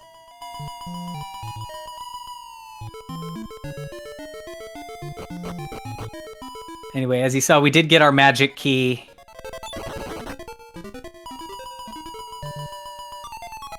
We'll be able to do a few checks and kind of move things along in our progress. Our next step will be to go to back to Soretta Town, get the Pedechia route, and then we'll take care of all of our get our party members and do a little boss rush. Also need to see what castle this is. Oh, we were right here. I was literally right next to it, and when I left Dire Palace, I left it. So I traveled around the map twice. Because I was all excited for the board meeting. Okay, so we need to go here. Not here. We need to go to Soretta first. Who's got wings? You've got wings. Take me to Soretta, the money getter.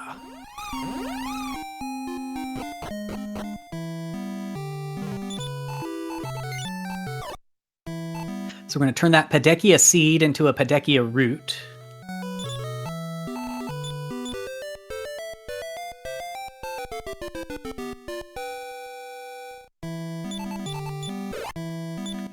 Then we will wing back to Mintos.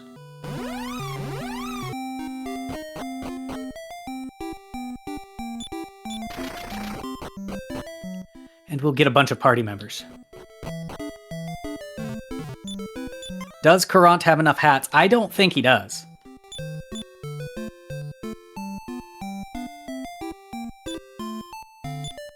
I don't think it's possible to have too many hats. Well, my neck would beg to differ on that one. Should have exercised your lats. That's it. I think that's the top neck shoulder muscle.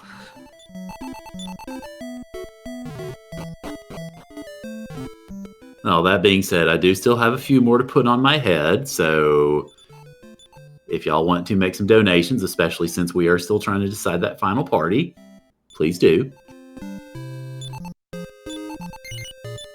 27,000 gold for Swords of Lethargy. It would be nice if I could afford one, just to see who can equip them. But I don't know if I've got enough stuff to get up to 27k yet, but I'm sure I'm gonna try. Might even sell one of these Robes of Serenity. Actually, they only go for 33, huh? But we'll see what we can do. Just gonna do a little bit of shopping, junk selling stuff here. So, what else do we got to sell?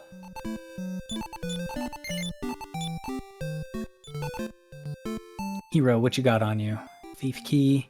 You already have a Lethargy, that's good. Talon has things we can get rid of. How much for a Mirror Shield? I have 2 of them? Heck yeah! Alright. And that's when the randomizer randomizes properly. It looks like Christo is our other Lethargy wielder, so there's only 2, so we'll give it to him. And we'll just proceed as is like that. I'm not going to kill anybody off yet, because I'm worried about what you all are going to do to me with this this endgame party, so we're just going to let everybody get a little bit of experience here. But for now, I think what we want in our party is Christo, Hero, because those are our Lethargiers. Naraka, she has 1 billion hit points. And either Ragnar or Alina. Oops. Nara. Hero. Let's grab Ragnar for now. Status, condition. I just want to see who's attacking better. Alina's attacking a lot better. We'll switch to her.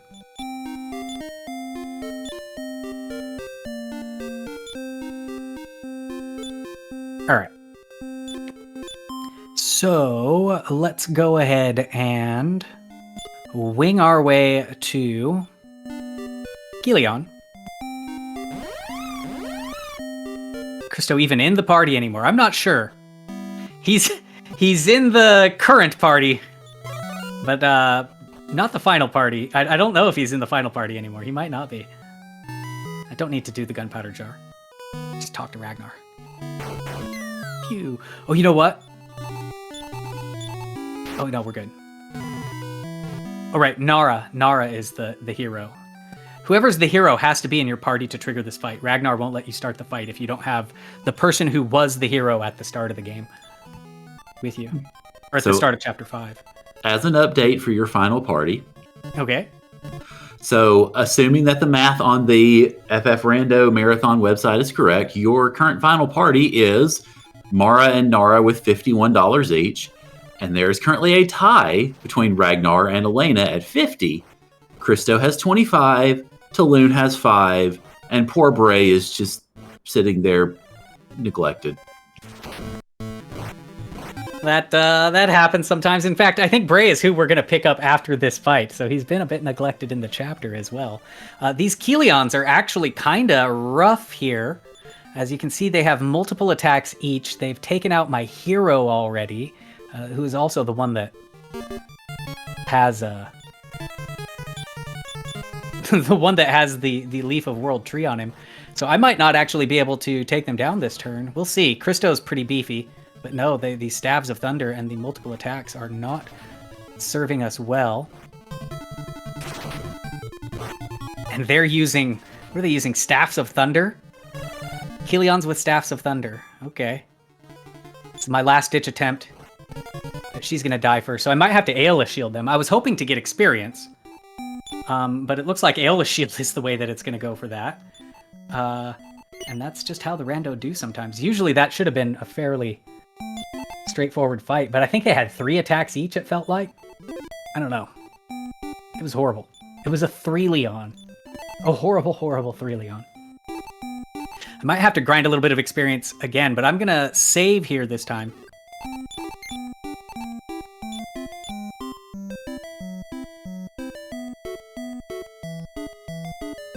It's my last wing. We're gonna use it anyway. We're gonna try it one more time. This time, using that Aeolus shield to try to just blow him away. And if that doesn't progress us, then we'll have to do a little bit of grinding. Boo, grinding.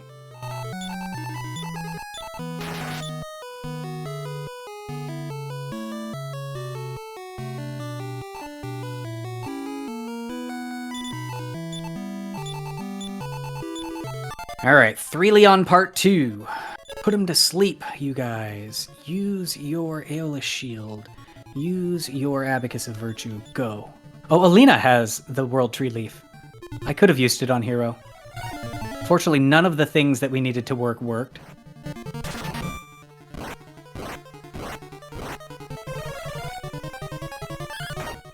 Well, I was going to say your attacks may not be working, but the donations are. Excellent. Mashima donating $51 that says, for Bray, he looks lonely. Poor lonely Bray. Get him in there. Give him a shot. Bray deserves a chance. Here goes Hero. Yet again. So this fight looks pretty cursed. We've got no Aeolus working on us here. No Abacus working either. Christo just terrible blowed and still not putting him to sleep. Still not putting him down either. This is just gonna need to be dealt with the good old-fashioned way. And they know. And they know sacrifice. So we're gonna do a reset there. Just so that I don't have to revive everybody. And that's a rough fight there. Hero and Alina. Maybe I could use somebody else other than here, but Hero's my lethargy, one of my lethargy wielders. So what we're going to do is... Hold on. What's my strat for this? We're going to grab this wing. I need more wings anyway, so we're going to wing to Bum Malmo. Then we're going to wing to Dire Palace to do some grinding. And we're going to talk about more donations. Donate. Anonymous giving $25 that says the war continues. $12 for Ragnar, $12 for Elena, and $1 for Bray. I don't even want to know what that brings us up to. We're just going to give everybody all the experience that we can and then see what we can make out of it. We're going to... Oh, you know what? I never equipped that sort of lethargy with Christo. That's why. Look at that. No wonder I wasn't getting any sleep locks happening. Anyway, that's fine, though. Everything's fine. We are still going to pick up a little bit of experience. It's probably prudent to do so. That low hit point on the Hero is not helping us, or on Alina. We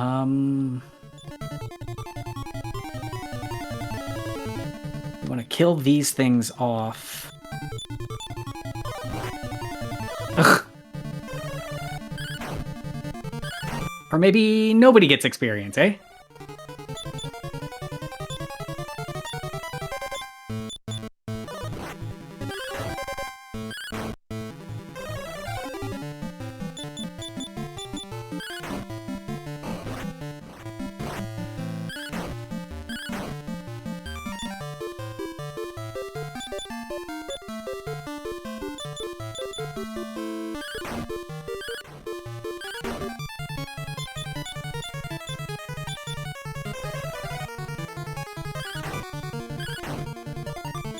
Maybe it's a sign that Elena doesn't belong in the party. Anyway, let's see if getting the Hero a little bit of experience will help us there. And maybe it's just best that Elena goes down. Hopefully she doesn't win the bid war, eh? and then she doesn't need it. There's an Explodette on the hero. Explodette against 3 Kilions could be useful.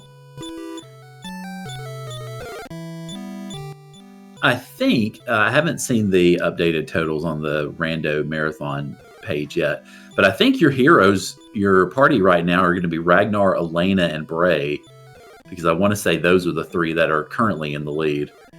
Ragnar, Elena, and Bray are in the lead at this point. Okay, and we haven't even got Bray yet. Like he's the one that we're trying to unlock right now from this fight. So that'll be exciting. But who knows? Who knows? Talon could still come in and sweep it. He is known for bringing the bling bling. Well, at this point, he's going to need plenty of bling bling because he is now currently in last place.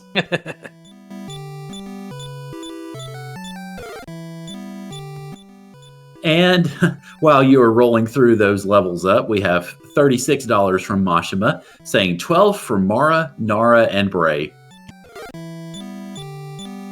Does that put them all even? No, that puts them just $1 ahead, huh? That puts Mara and Nara $1. Mara and Nara have 63, and now I think Bray has 64. Oh, Mara, Nara, Bray, the caster party. I like it. Anyways, we're still sitting through all these level ups here because all those people in the wagon are getting it too, which is fine. Everything's fine. I think it's time, though. I think it's time to try that Kilion fight again. Let's do this.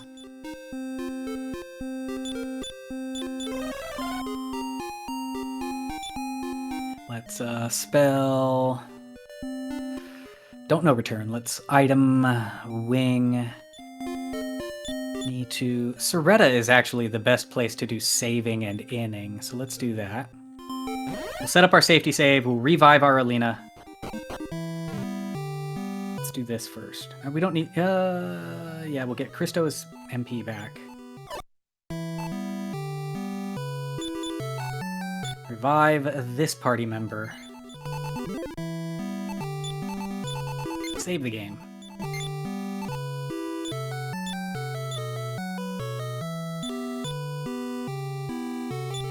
Let's try Kilion again. Not Kilion, but... Yeah, Kilion. The 3 Kilion. Alina might have been supplanted, though. Ragnar or Talon are probably better.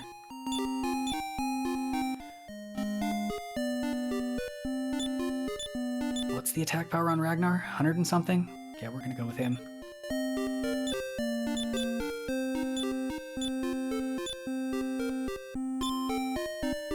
A little bit more hit points on our party, huh? Put Hero in the back. Hero is low on the hit points today. Hate to see it. Let's try this one more time.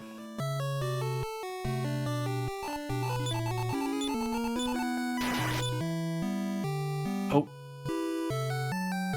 Just realized Elena was holding my my Leaf of World Tree.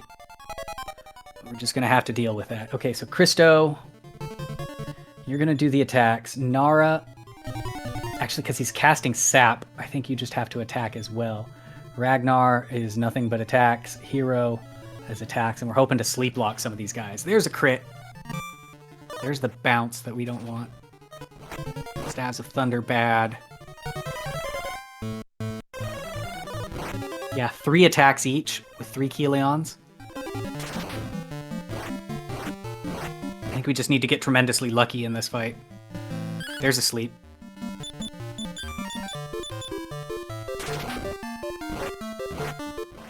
So, while you're fighting, would you like another big, powerful donation? Sure. So Possum, who of course has been in many of our randomizer runs this lovely weekend, donated $350. And the comment is, 3 hours, 50 minutes in the relay earlier, $350 in the bank. Pokemon Crystal names, $100 for Liam, $100 for, and this is in all caps, SCBCF, so the acronym for the charity. And then for FF4 free enterprise, $100 for Sid start, $50 for Rydia start. So thank you very much, Possum. I will have to do the math on that, but I think that takes care of all of the hats that I can put on my head and not have, absolute neck pain for the rest of my life. So thank you very much, Possum. That brings us over $8,000 for the Burn Children's Fund. And as Possum is also saying, that means the mods get to do some singing after we finish. So thank you, Possum, very much. That is very much appreciated. I will get you all what is effectively going to be the final hat picture, I think, shortly. Very cool. Awesome. And a huge donation. Thanks, everybody for that. As we saw that, we weren't at the level yet, so we are going to take this grind fight and try to get some more experience here. Kilion is just a really rough Kilion here. Nara still needs a weapon. I might do a little shopping for her. So we'll see what we can get out of this. We'll take one more round of experience here, and then we'll look at equipment. But the main thing is we've just got to down them. We can't rely on magic to take them down either. Yeah, it's just a rough fight all around.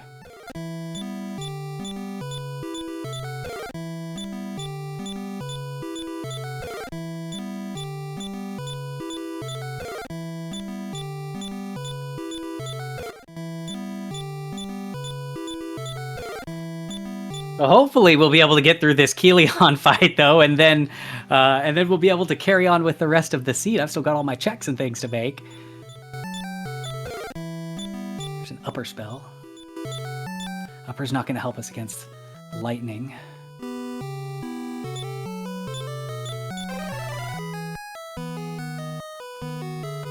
Taking one more.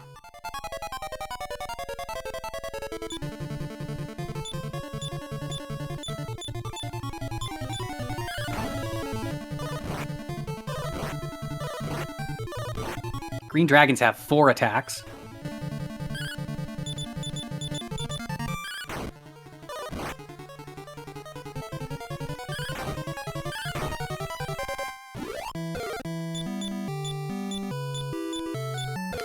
So yeah, I typically don't like to do all of this extra grinding, but sometimes it just happens that you have to.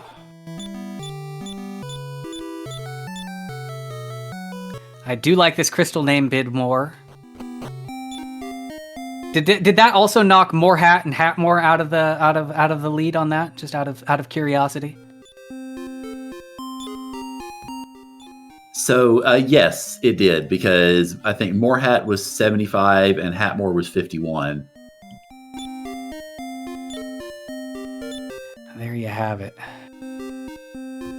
I mean, as much as I enjoy the hats, and obviously as I am somehow still keeping them balanced on my head, I enjoy even more the fact that the names are slated toward the 2 charities that we support. So I and my hats cannot take any umbrage as to the current course of events. All right, speaking of the current course of events, I'm about to do another safety save here, and we're going to hope that these Kilions behave for us. We're going to in up, we're going to do a save. We're going to try again. Oh, maybe we should do some shopping for Nara. We're going to try it. We're just going to try one more time before we do that. I hate shopping as much as I hate grinding. It's probably going to make us be here for... I was hoping to be able to save us sometime, but, Rando's going to Rando. Did I literally run out of wings doing all of that? I did. Oh my goodness, folks. Just watching the seed break down live before your very eyes. Veluvi, I think you've been intoxicated by the power of hats. It has caused you to lose your good sense. I'm hat-toxicated. I'm hat-toxicated. Hat-toxicated.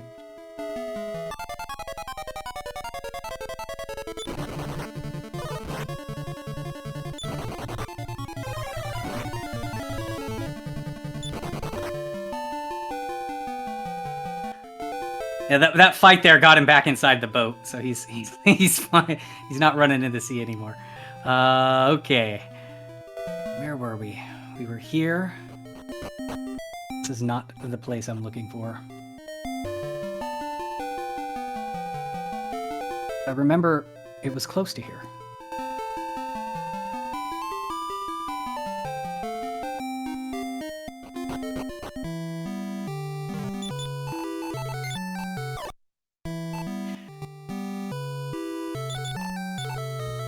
So if I may sneak something in real quick. Mm-hmm. First off, hello everybody. Welcome to the FFR Rando Winter Marathon 2025. We are taking donations for the South Carolina Firefighters Burned Children's Fund, and we have raised over $8,000 for that for that charity this lovely weekend. We have you see on the screen, our previous best for the winter marathon was 63:50. We have exceeded that by quite a lot. So thank you all for that, first and foremost. Thank you, of course. I mean, hadn't said it yet, but Valerie, thank you for running. And thank you to everybody who's helped us out this weekend.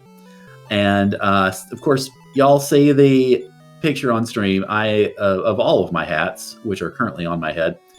I will say there is one more hat that I have. I cannot fit it on my head along with all of these others because it is way too big. But if we can get up to $8,300 as an arbitrary goal before we finish this run, you get a picture of a hat that I have yet to wear on stream.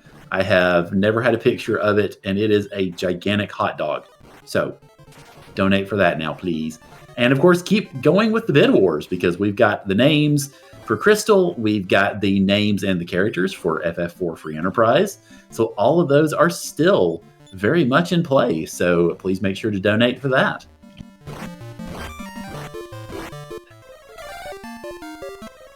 Boy, this is about the worst, most ridiculous fight.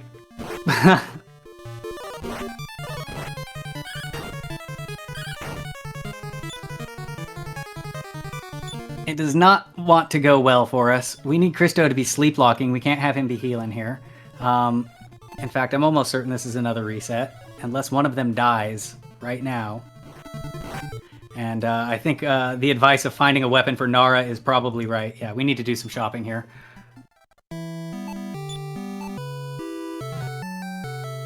So let's see what things we can find in shops.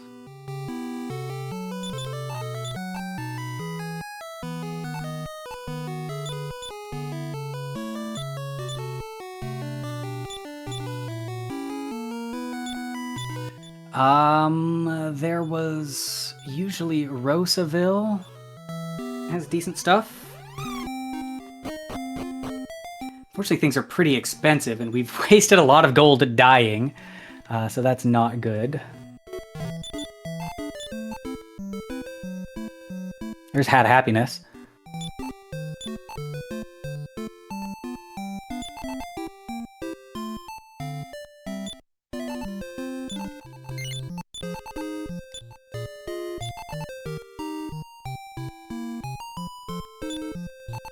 We have this mirror shield we can sell.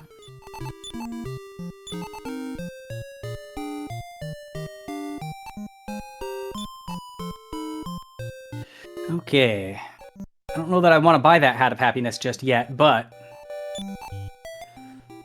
we could go more Aeolus Shield's Sword of Malice. Anybody? Ragnar. It's a better weapon than what Ragnar has, so we'll give it to him. Aeolus's shield. Anybody? Everybody.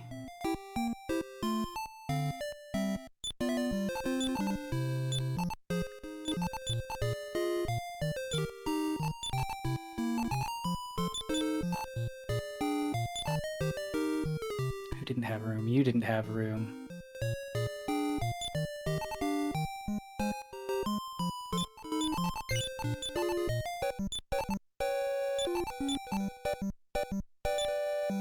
Alright, so first let's equip this stuff up. Let's see if that Dragon Killer can go onto Nara as well. Come on, Nara. Come on, Dragon Killer. Come on, be able to equip it. Cannot. Darn. Christo. I mean, we've got some defensive items out of it. That doesn't make Ragnar much stronger, but this doesn't help us in what we need, though. We need more offensive output. And the bounces that they cast make that difficult, because I can't just, like, hit them with defense. I could hit them with Sword of Decimation, maybe? Who has that? Talon? Let's give it to Nara. Let's do that. Talon. Take this Sword of Decimation, transfer that to Nara. Talon. Anybody else wear that? Alina, Hero, Mara.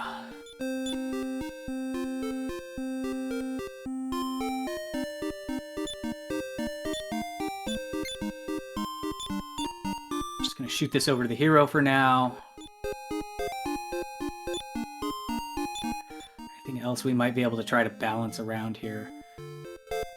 Maybe we're going to toss this over to Talon. We're going to see if Nara can equip that.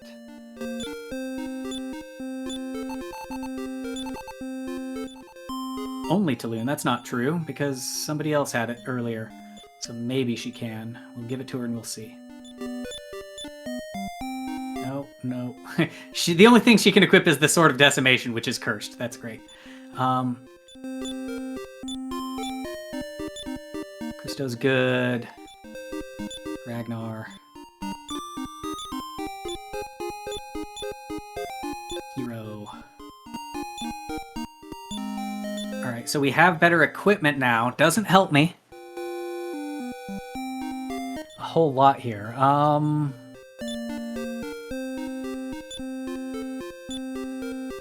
Let's go to where else might have good equipment for me. Berland. We're gonna get some progress while we're at it. Let's do some checks, shall we? Maybe there'll be a Zenithian sword in here that she can equip.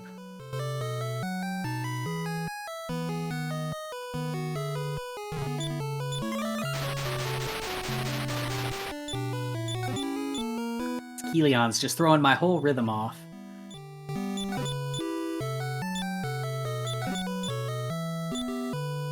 So far, nothing great in here. Yeah, that whole treasury was pretty much a bust.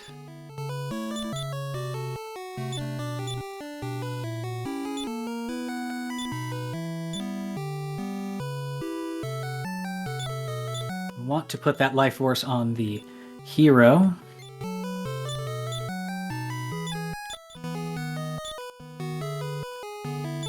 So we'll go ahead and do that right now.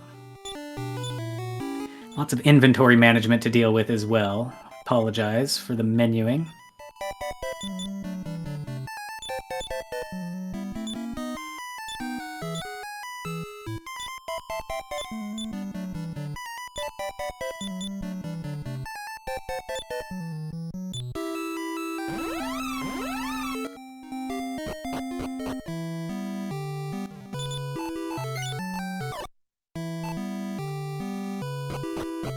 I could go fight Esterk.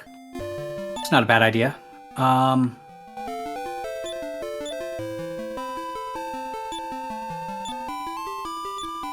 Yeah, let's do that. Maybe Esterk will be easier. Can't be any harder. Those sound like famous last words, Valovi. They just might, you know, but we're gonna do it anyway. Sure, he's an end game guy. He's got a pretty bad rep. But maybe, just maybe, we can squeeze some experience points out of him. If this engineer will let me go. Whatever he is. Dwarf? Maybe he's a dwarf? I don't know what he is.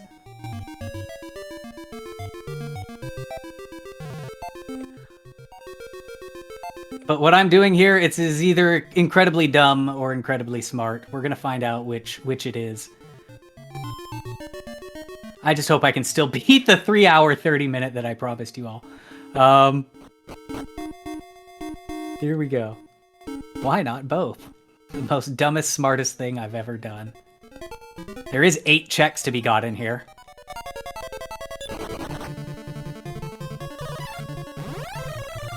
See, why can't Keleon have the Wing of Wyvern? So a couple of things to break in with. Of course, Danny mentioning in chat, getting very excited messages from the folks at the Burn Children's Fund. So that is fantastic. That's the whole reason we're here. So that is great to see. And to add to the fun, $25 from Taco Mage saying, loving the hats, Current. Here's $25 to make the Pokemon Crystal name be, I'm going to have to say this because this is a long one. Totally not trying to add more lines, end quote. Pretty sure that's 7 characters. Nice. And so Ester's Castle also being kind of a bust. We've opened most of the chests and nothing here yet. Sea Lion.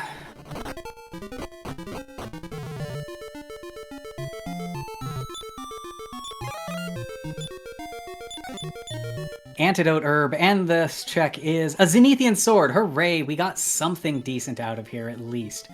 Let's use this. Let's hope that she can equip it. That would be fantastic if Nara could equip the Zenithian sword. She has all the swords in her inventory. The only one she can equip is the copper sword and the junk. Who else do we have that might want that? Ragnar might want it.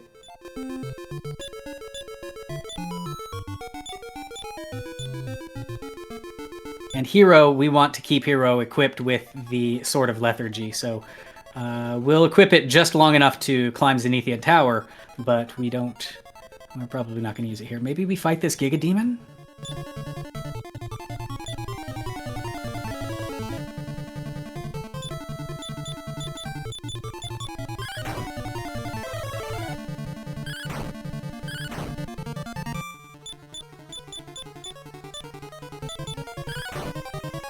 Giga Demon is a random encounter in the randomizer. In fact, any of the bosses can show up in like the final cave area and stuff like that. Like you can get, I've seen Keleons show up there, Balzac, Seronites, everything. Huns. I've seen Hun turn up, Vivians. Anyways, there's a bunch of experience for us since he's part of the endgame boss rush. All part of the plan.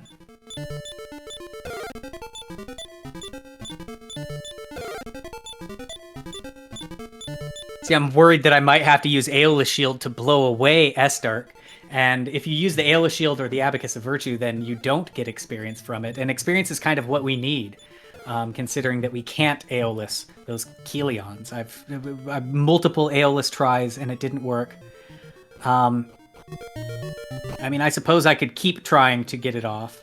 I think that they just have a low resistance. Like, I think everything can be Aeolist if you just try hard enough. And I have to say no to this guy, not yes. Here, though, we will try to Aeolus.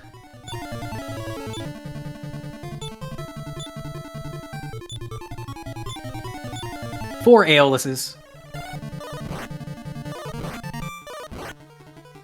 Ragnar's dead. Lovely.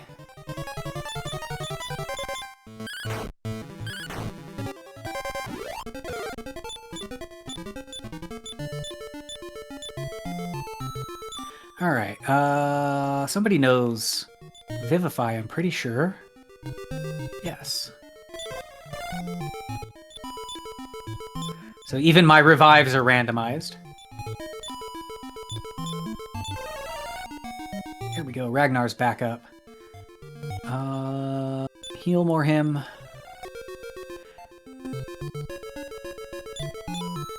Just have you heal us then. Let's go. Alright, let's hope that this is a pleasant fight.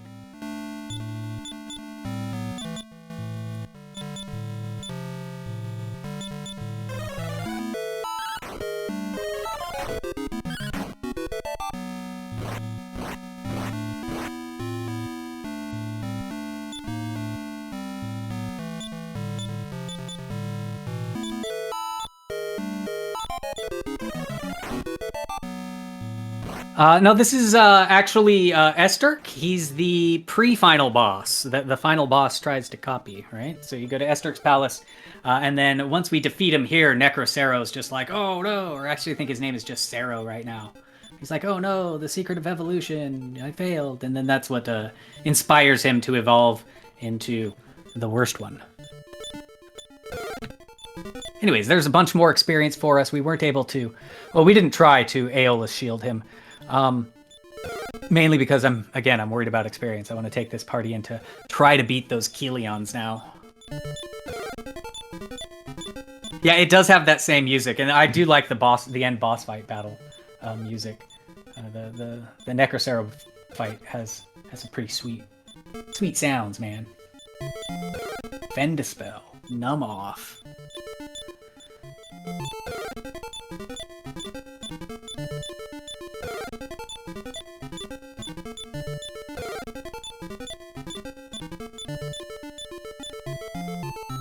All right. So there you go. There's Necrocero. Oh, he is calling himself Necrocero at this point. Yeah. We must perfect the secret of evolution. Turn our Pikachu into a Raichu. All right, last chest is some gold. So we did get one key item out of that.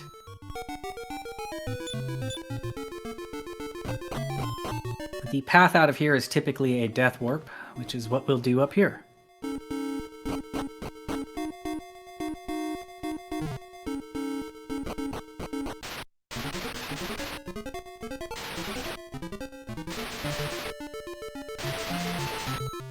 Yes, everybody's dead, I know. Revive them all.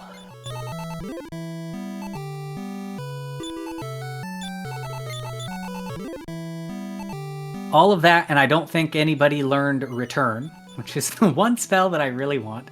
Outside also notoriously never comes. So let's see. Spell.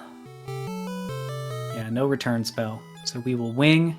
Actually, let's do a save. And we're going to try Kelions again. Kelions, plural. Good luck. Thank you. I am going to need it. Also, we are $130 from the hot dog, so let's get the hot dog. The hot dog?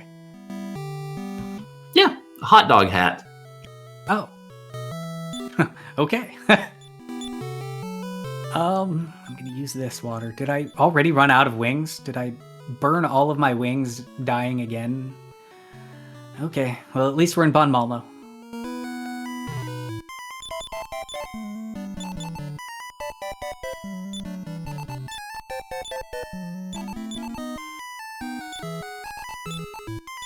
It's turning out to be the longer of the types of seeds.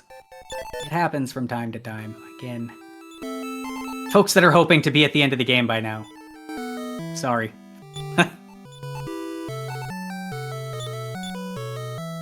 Kelion was not behaving. We're gonna try him again though, right now. Take me to Kelion.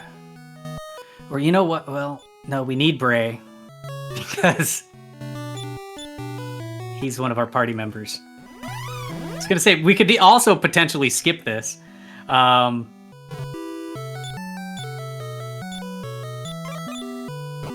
We've got bid war incentives that say otherwise.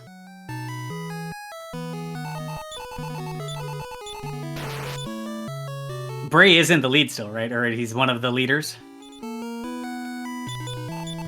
I believe so. Let me double check.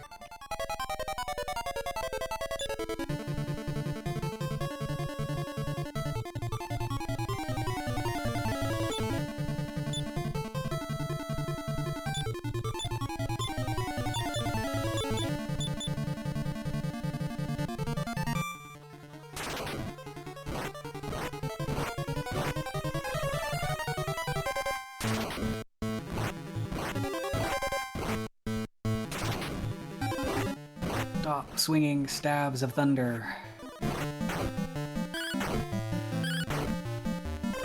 We've got one of them asleep.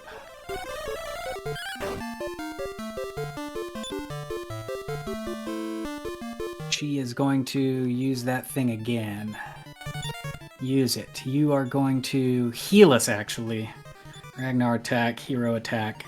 Let's see if we can't sleep block another one. A is still asleep, that's good.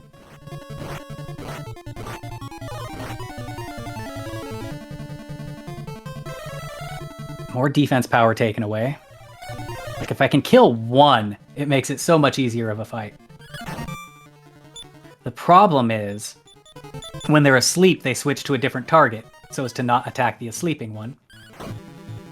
So as you can see, they're bouncing all of their damage around here instead of focus firing one thing, which helps. I mean, we also need to sleep lock them. But right now, B is the only one who's awake, so that is helpful. Of course, he does his damage 3 times. A woke up. Well, while you are fighting all of those lovely little Kelions, mind another donation? Donate away. Well, I'm not doing the donating. I'm just reading them. Mashima donates another $25 and says, for the Pokemon Crystal name bid war, 5 for Fun Hats, 5 for Perzdono, P-R-Z-D-O-N-O, 5 for My Eyes, M-Y-Y-E-Y-E-S, 5 for Not Filler, spelled N-T-F-I-L-L-R, and 5 for Not Broken, spelled N-T-B-R-K-E-N.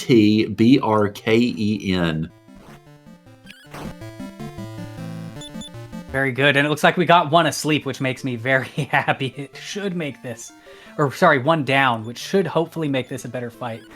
I think we'll be able to get them out. I think we've done it. There we go, both of them are asleep now.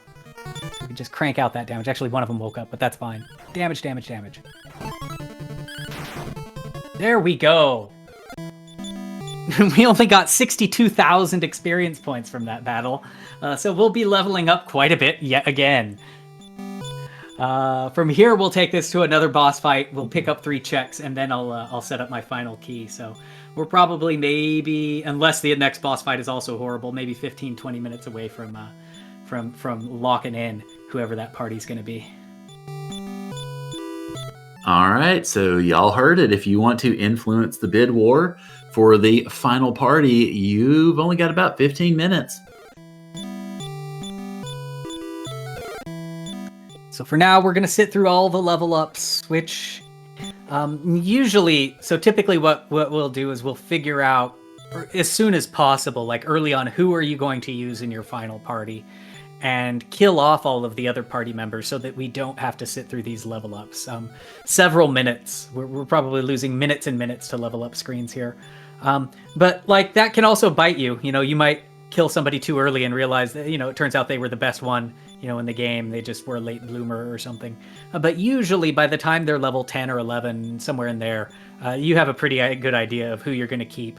Also things like equipment. Can they equip a Sword of Lethargy really plays in? Or do they know good spells like Buy Kill or Sap or Defense or Increase are all useful for the Necrocero fight? So those are kind of the main considerations for your final party. But yeah, overall it's going all right. We've got all these levels here. And we're finally going to get Bray, who has not leveled at all. Which means even more level ups if Bray is still the winner of the final party.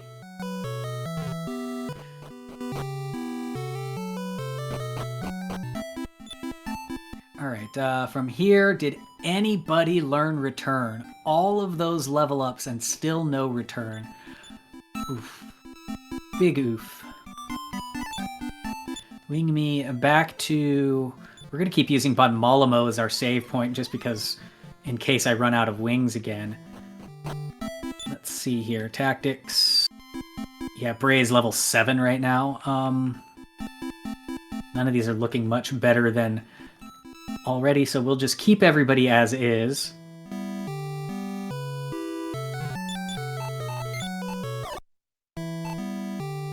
Top off in, and then we'll go do a second boss fight. Well, a third one, since we already did Esther.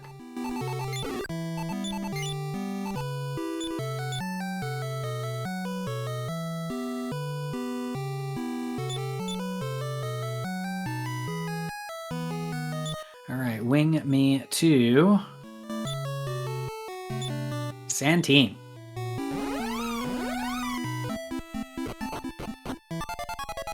And of course we get the first step, one step in sand team encounter. What luck. We got a Balzac here. So this Balzac, you can actually grind him. You can grind this Balzac by basically when he dies, you can talk to his corpse as he's dying with the speed hacks on, and you can get a second Balzac fight out of it. I don't think we're gonna want to do that though. I don't feel like grinding the Balzac today.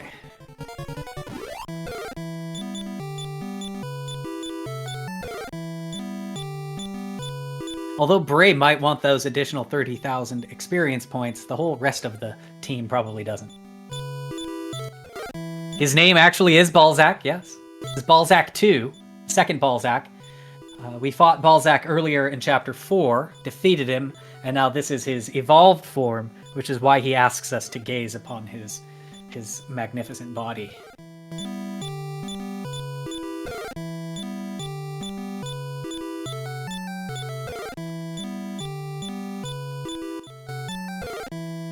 Bray's getting lots of levels here. Let's hope that he gets good stats. The strength is alright. We want big hit points, and we're not seeing them right now. Oh no. No, Bray. Hit points, please. Where's that vitality? There's By-Kill, though. That makes you useful. Well, he may not be getting hit points, but we are getting more donations. Hey, excellent. Hit us up with those donation points. That's $30 from Anonymous with no comment. Thank you very much. That brings us $75 away from the hot dog and $775 from making the admins do more singing, to which I cannot contractually mention if they will actually agree. But let's go for it anyway. The singing dollars, excellent. Hats. Sending children to camp. It's all good. There's a magma staff, not a key item in this flag set, but it is in vanilla map flag sets. And we got no key items in here, at least none of note. We're gonna transfer this down. Okay, so next stop, we're gonna wing. We're gonna go ahead and wing back to another save here. Actually, let's do this. Let's go Mumbarabara. Let's go to Mumbarabara.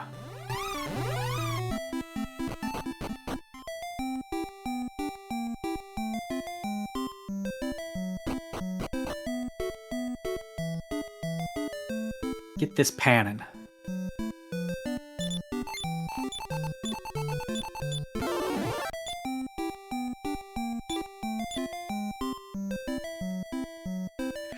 Where's those wings? There's one there. Of course, I'm almost out of wings.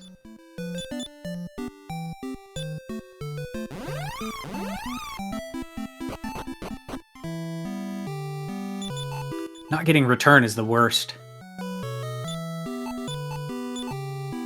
Spent more time in the Malmo shop than anywhere else in the game, except for maybe fighting Keleons.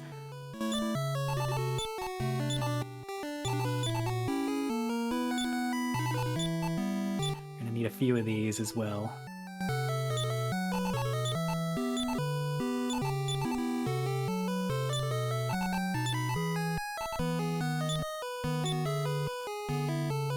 Alright, so we are going to head to Stancia now. We're just going to go ahead and get our Zenithian helmet, get that out of the way. Just have the piece of equipment on me. And then we'll just be left with 3 other things to find. We'll need to find the gas canister and the sword. No, we have the sword, the shield, and the armor.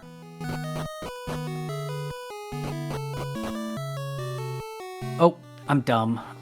I need to have Panin in my party. Speaking of parties. Yes? $50 from Ale, says Bray, with By-Kill? Boo that man. $25 for Ragnar and $25 for Elena. Interesting. That changes things a bit. We'll see where it ends up at the end. That Elena there, she's a little iffy.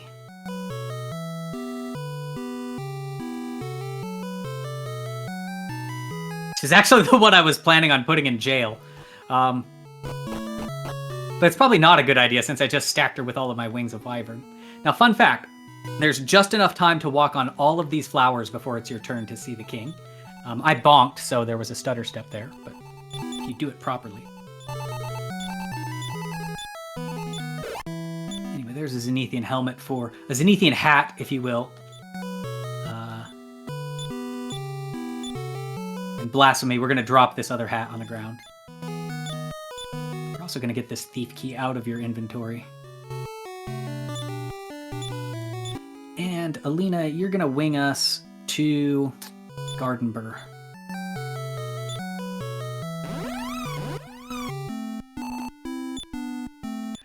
All right. Change members. Let's go. Who's going to jail? I guess Mara can go to jail for now. Hero, Mara. And has Mara got anything decent in her inventory? Nothing that we might need this magic key, so we'll take it out. And do we have anything just to dump on her that we don't want as well? Like, get rid of things like symbols of faith.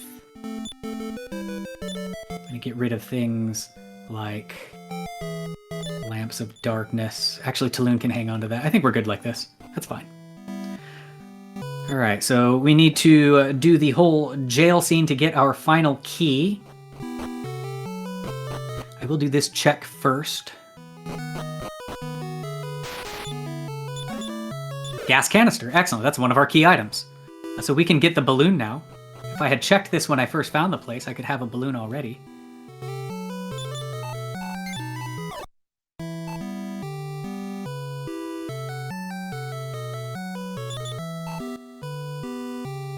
So whoever's in the second party slot, that's the one that gets put in jail. You can change who it is, at any time by talking to the person, but, it saves a second or two just having it be them automatically. But of course, with the speed hacks on, they can't even place us in jail correctly. Actually, the entire criminal justice system in Gardenbur is kind of screwed, right? Like, they falsely accuse me of doing the crime, and then instead of investigating it themselves, they just send me out to find the criminal. Like, it makes no sense. I'm doing their job for them. It's, yeah, just is what it is, I guess. So we'll take Hero Bray with his 53 hit points at level 18 is not going to help me fight Bakor. Ragnar is, Christo is, and Nara is. And we'll deal with Bray if he's the winner later. Wing me to... It was next to Dire Palace.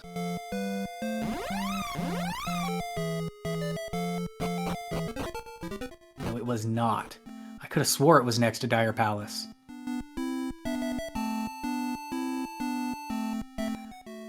Well then, wing me to Riverside, and let's at least get our balloon taken care of so that we can travel freely. And we'll find where we left our wayward town. Our wayward dungeon.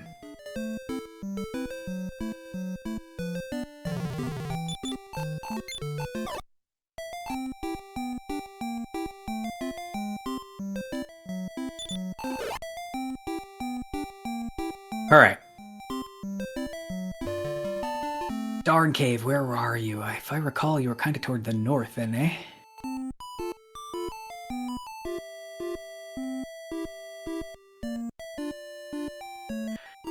Darn Cave, Darn Cave, Darn Cave. We call it the Darn Cave because the guy Bakor inside, he says darn when you start fighting him. Not this one, that's the it's not staff, Stones of Drought Cave.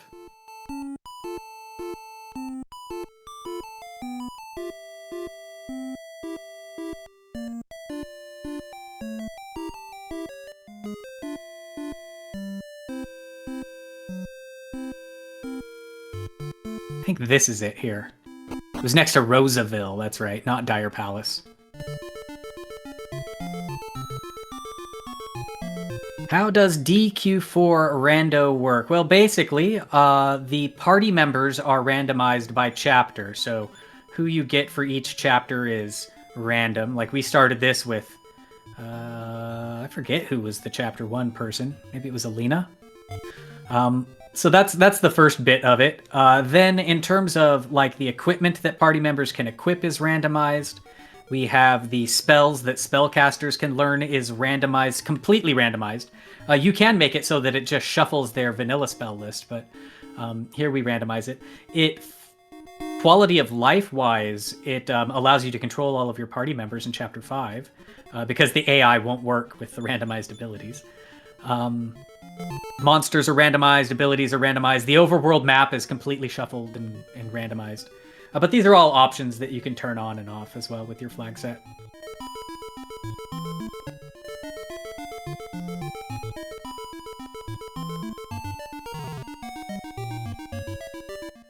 So basically, there's a lot of things that you can turn on and off, and there is some of it that's buggy.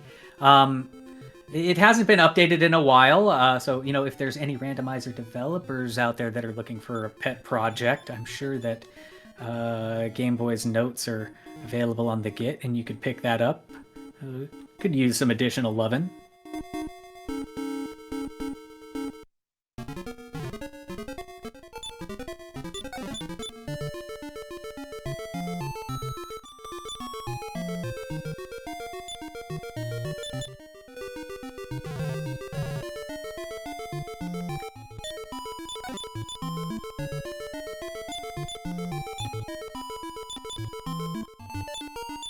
Can you equip that Bolero?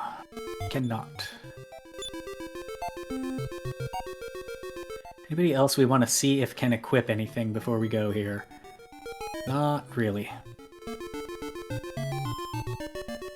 Alright, so Bakor is usually the difficult fight, but I think we're pretty well leveled for it this time around. If we can handle those Kelions, we should be able to handle these Bakors. Darn. Alright, so we'll have hero, attack, attack, attack, and we're going to have you just attempt to AOList them both. Hey, it works on the little guy. Violent Blaze on Bakor. And there's the sleep. We needed that. You attack, you go ahead and heal us. You spell... probably actually defense is going to be more useful.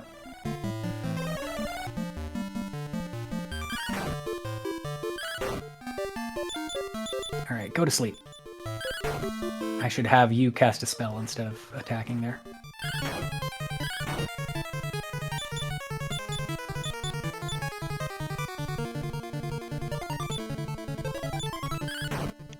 Oh, there we go. We got him.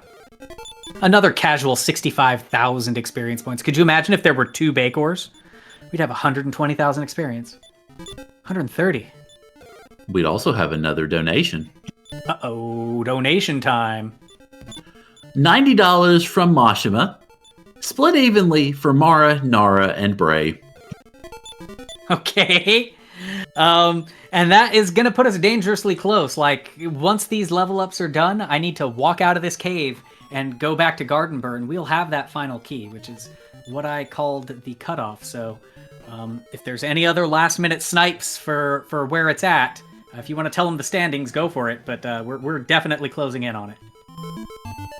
So to be honest, I'm leaning on chat for the standings right now because because the website itself hasn't really been updated all that much. But here you go. Fizz just put it in chat. It is $94 for Bray, $93 for Mara, $93 for Nara. Ragnar needs $7 to get in the mix. Elena needs $7. Christo needs like 70, and Talon needs an entire bank. I'm surprised that the Talon stands have not come in, but it's looking pretty pathetic for him. But okay, the all-caster party is what it's looking like right now, which is none of the people I've been beefing up so far, except for Nara. But we're almost there. I've made it out the cave. I'm about to use a Wing of Wyvern, folks. I If I have any. You could be saved by the wing. Gardenber. Gardenber.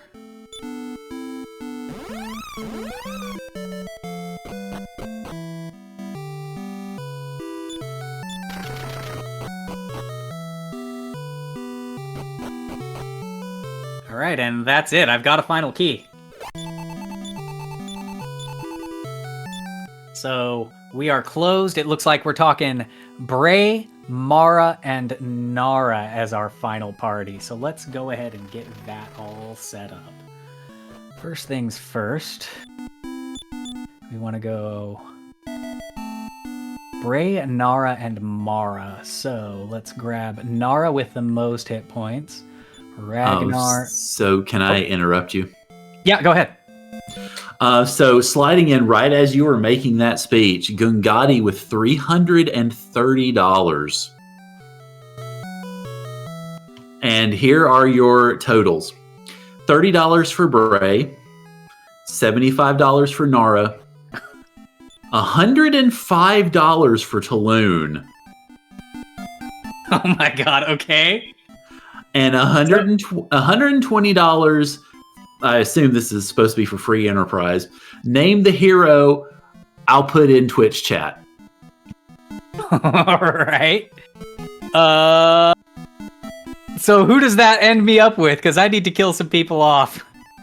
And we are closing that at this point.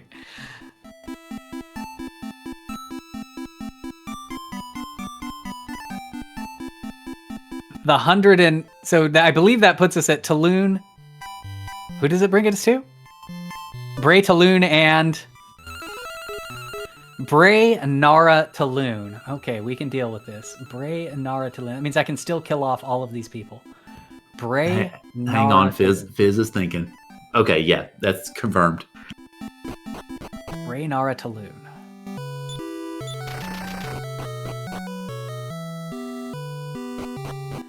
All right. The reason I made the final key the cutoff is because there's these nice barrier tiles to kill the other people. Right here.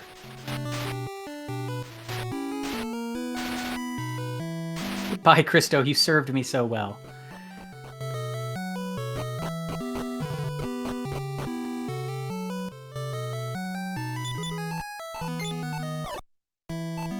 All right. Bray, Nara, Talon, and Hero. So I got one more person to kill off.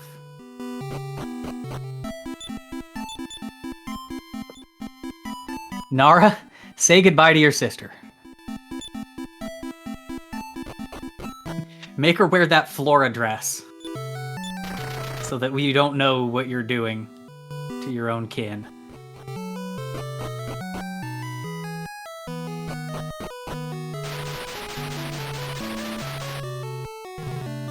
Alright. And so that you don't have to look at her ghost.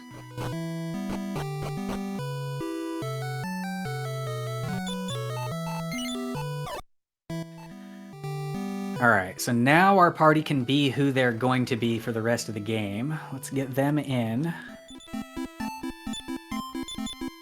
So we've got Hero, Nara, Talon, and Bray. We'll do some inventorying and some shopping. We'll need to take care of that to figure out who can equip what. Can Bray equip a Sword of Lethargy? That would be such a big bonus. So can I have a quick little congratulations to everybody? Absolutely. So first off, hot dog cam is not happening. Sorry, that hat cannot stay on my head pretty much ever. So of course, Fizz just put up the final standings for the party, and all together so far in this DW4 run, we have raised $1,670 off of these various incentives. So thank you all so much. That is almost 20% of our marathon total raised just in the last approximately 3 hours. That is amazing. Thank you everybody for coming in hard for Dragon Warrior 4. Very much appreciate that, and I'm sure the folks over at taking care of the the Burn Children's Fund are also very happy to see that, as well as the children themselves. So that's really awesome, you guys. Thanks for really turning up for this one. I appreciate that. There's a second sword of lethargy, but nobody can equip them in our party. Talon got a hat of happiness. There we go. It's confirmed. Who can equip it? Nara can.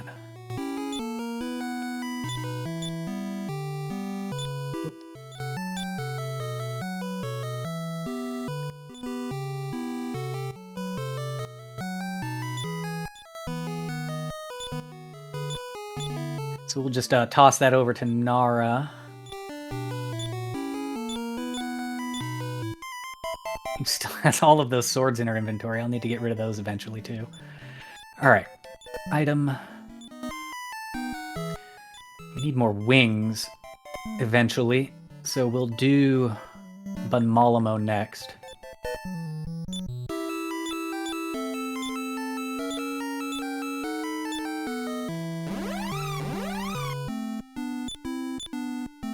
All right, a little bit of inventory management. I got to get stuff out of the usable inventory into the dead people's inventory. Flute of Uncovering we don't need. Medical Herb, I'm just going to drop it. Let's see, this Dragon Killer, I'm just going to transfer over here. Transfer this Sword of Lethargy over to here for now. We're going to take anything good and give it to Talon so that he can appraise it and see if this new party can equip it. Take anything bad out of Talon's inventory.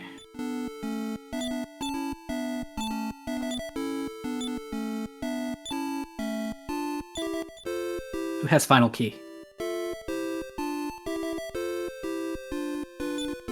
Christo. So unfortunately, yeah, inventory management is definitely a thing on these old NES games. I'm sure everybody watching is familiar with such things, and it's just something we gotta do. There's no infinite bag in these early games for us.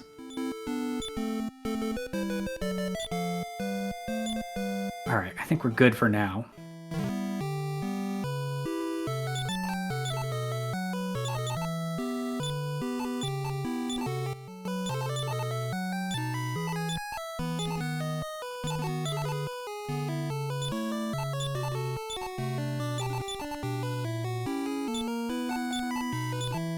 Still need so many Wings of Wyvern because nobody wants to learn Return.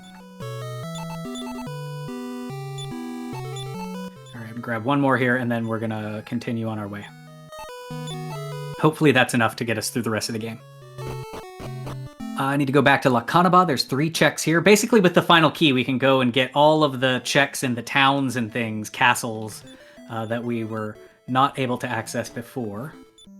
And hopefully all of our Z stuff will be in there. We're just looking for the shield and the armor at this point. We've got a sword. And we've got the helmet. So nothing there. Next stop, we're going to go to Conanbur. There's 1 check there.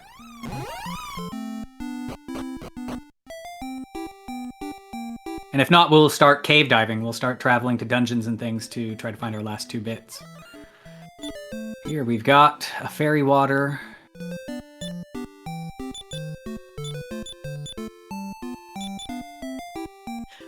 Dire Palace has 4 checks. And then we'll need to do Endor. Endor at nighttime also has 4 checks. Would you mind if I sneak in with an update on our last 2 bid wars upcoming? Yeah, go for it. So for the Pokemon Crystal run coming up, of course, just after this one, your character names, which are 7 character limits, are on that screen there. But you're looking at $100 for SCBCF, $100 for Liam, $75 for Moorhat, $51 for Hatmore, $75, I think, for Umaro, $25 for totally not trying to add more lines in an acronym, $10 for Samia, $10 for Messia, $5 for Fun Hats, $5 for Purrs Dono, $5 for My Eyes, $5 for Not Filler, $5 for Not Broken. Then for free enterprise, the starting hero bid war currently rests at $225 for Rydia, $150 for Sid, $100 for Edward, and the hero name bid war is $120 for SCBCF, $89 for Sid Rocks, and $105 for Sid Sucks. Awesome. Looking forward to seeing who wins those bid wars over there and watching that Pokemon Crystal match for sure. Yep, those bid wars are still open, and we are $305 from contractually obligated more singing from the admins. I totally forgot about my check there, and I got myself caught by who is typically known as the most inept guard in all the world, because you can walk right by him. But not that time. He saw me. We've got these magic key checks here. Hoping for some Z stuff. Metal Babble Sword is pretty cool, though.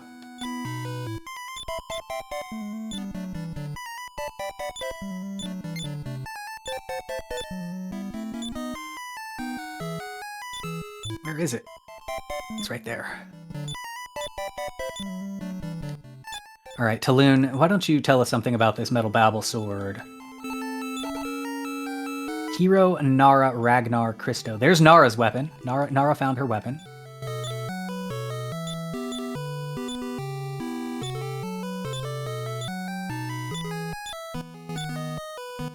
Toss that Fire Claw onto Taloon so we can check it out later. But this is nice that she can finally put something on that's other than a copper sword, and we will drop that copper. Probably don't need that Sword of Decimation in your inventory anymore either, so we'll drop that off. We'll let Bray hold on to it, though.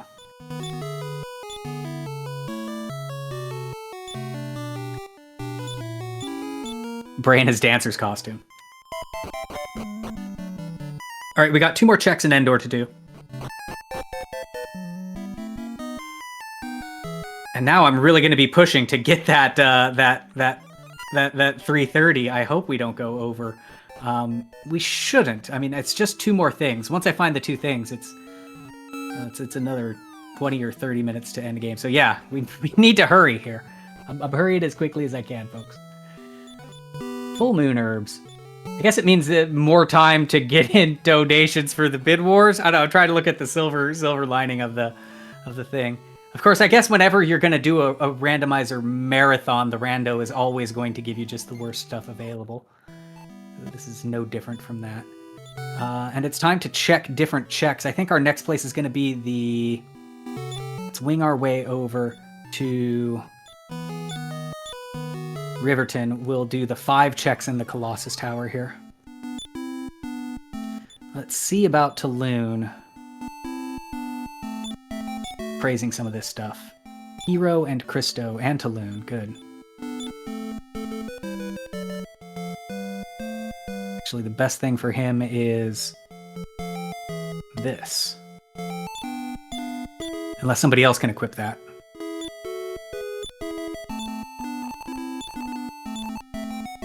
Nara, Ragnar, Taloon. No, Taloon's going to just hang on to it. That means we can just take this Z-Sword. Well, he'll hold on to that too. Praise this.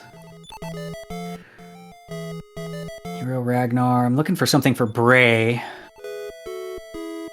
Oh, I guess that's just is what it is. Taloon.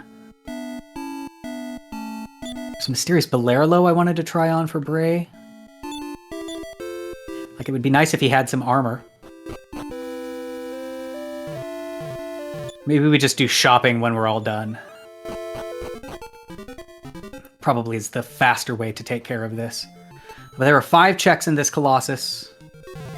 We're going to try to make them as quickly as possible. It's Metal Babble armor.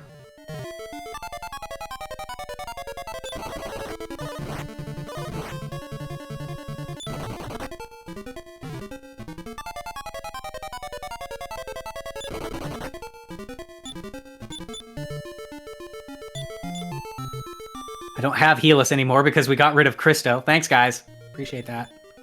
And Taloon's the one that's got the damage.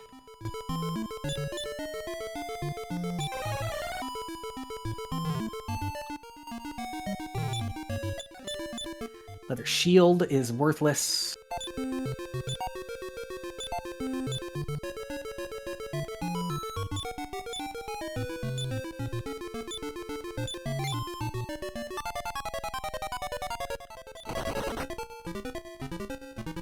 Two more checks. So the reason we like this one early, it's got 5 checks in it, and you can get out of it fairly quickly. You can jump out the top, so you don't have to walk out. Slayage's Stone is a nice thing to have. I don't know that I trust Taloon with it, but it is nice to have. Can anybody equip a fur coat?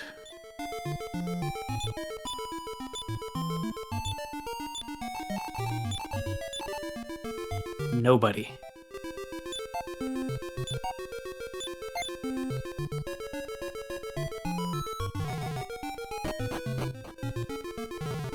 Alright, let's go, let's go, let's go.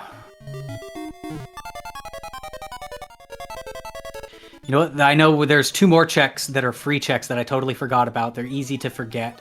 So we'll do them after this. At Evil Island, there are 2 checks in the vanilla Baronhorn Cave. So we will look there before carrying on. I did get the Stones of Drought, so going to the Stones of Drought Cave could be a good place too.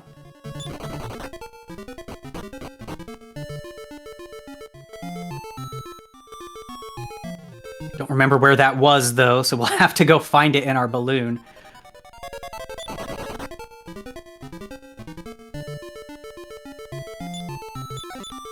Come on, Z stuff, please.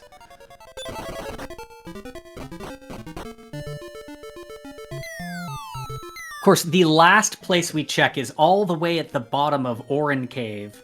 Where we get Orin in Chapter 4, there is one chest all the way at the bottom of that. That's always the last one. And it's starting to feel like that might be where we end up going. From here, I want to go to Evil Island, which if I recall correctly was over... Nope, not over here. It was down this way somewhere abouts, eh? No? What cave are you? The ice cave, not the cave we're looking for. I'm also just going to be on the lookout for that cave I lost, but here we go. Here's my Evil Island. Touch Gotside for the return point. We'll get the 2 chests that are down here. This is where the Baronhorn is in the vanilla game.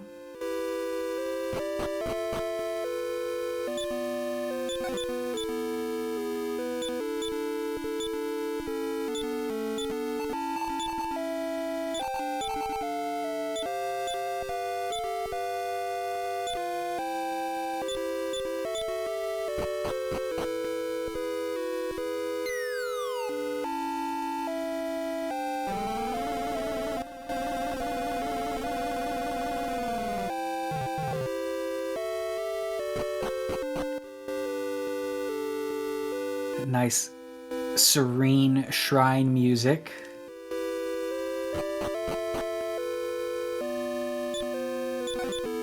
And of course, it's nothing that we really need. Okay, Bray, wing us. Where to next? I'm thinking our next stop is going to be... Yeah, we want the Stones of Drought Cave, but I'm not sure exactly where it is, so we're just going to wing to anywhere. And we'll balloon to our next place.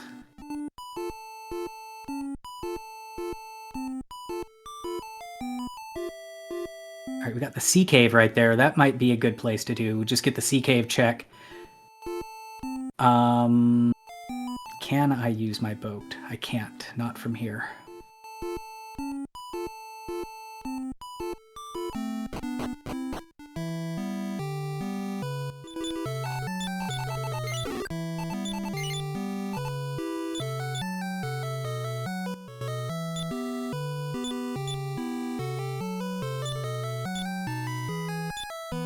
So sometimes the boat like wings into a place where you can't access it, like it was in those mountains on the land there. So we just have to wing it here to Berland, and we can get out, and we'll go to this sea cave over here. See if there's some Zenithian stuff in it for me. The save beforehand, if this doesn't have anything in it, then we'll just reset out and we don't have to spend the time walking up. But there we go. We got a Zenithian shield. Excellent. Discard this. Saloon, you know what? You're going to transfer that. Who's got that Zenithian stuff? Where did it land? Bray.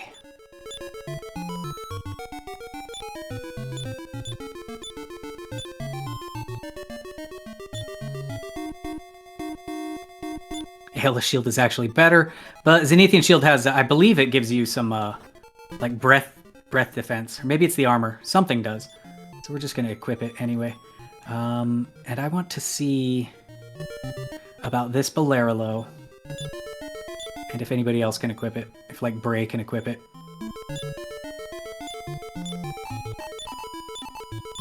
He cannot. Okay. Still a couple of checks here. Unfortunately, we won't be able to reset out because we got that shield, but it would be great if my Zenithian armor was also here. This is the vanilla Zenithian armor cave. We are coming to the vanilla Zenithian armor check. That would be lovely if that one very small part of the game was not randomized. Here we go. Moment of truth.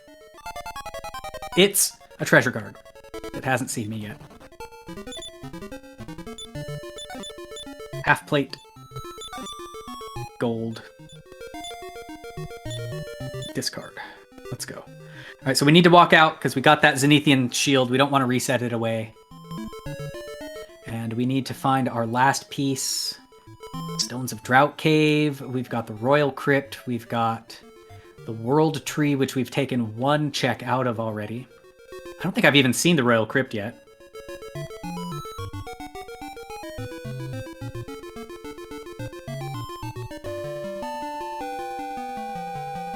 Back to the balloon.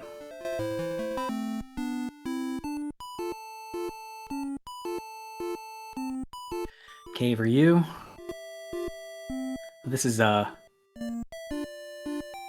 you might be a useful cave. What cave are you? Oh, no, you're not. This is Ismet. Okay. I thought you were a useful cave, but you were not.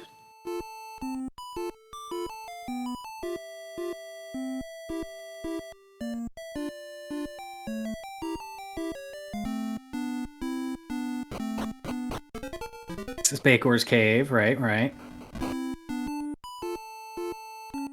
Which means maybe we want to go near, was it near Dire Palace where the Stones of Drought Cave was? Was that where my confusion was earlier? I think it might be, so I might toss a wing there if I don't see anything worthwhile turn up here. Oh no, it's right here. Okay, who has it? Stones of Drought. We've got them right there. So, same deal as before, though. We want to do a save before going in here to save us from having to walk out.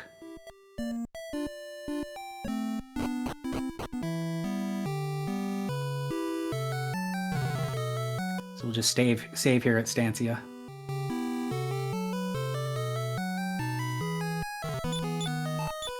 Stones of Drought Cave is actually a very deep cave. It's a long walk to the bottom, so certainly don't want to have to walk out if I don't have to.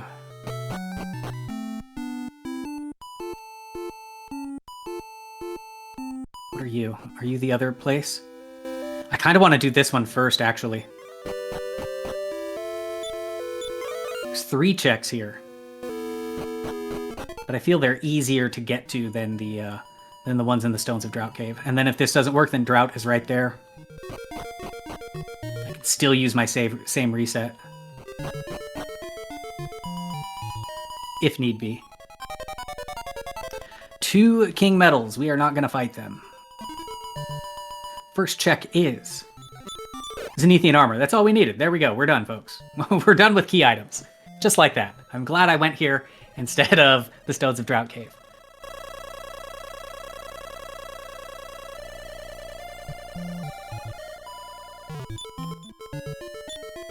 Armor shield. We need to make room for the sword.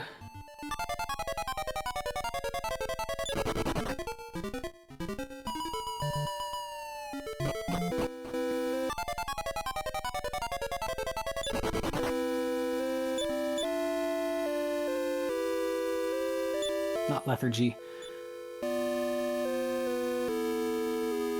Who's got it? Bray, do you have it? No? Yes, you've got it. Talon. Transfer that to Hero. Okay.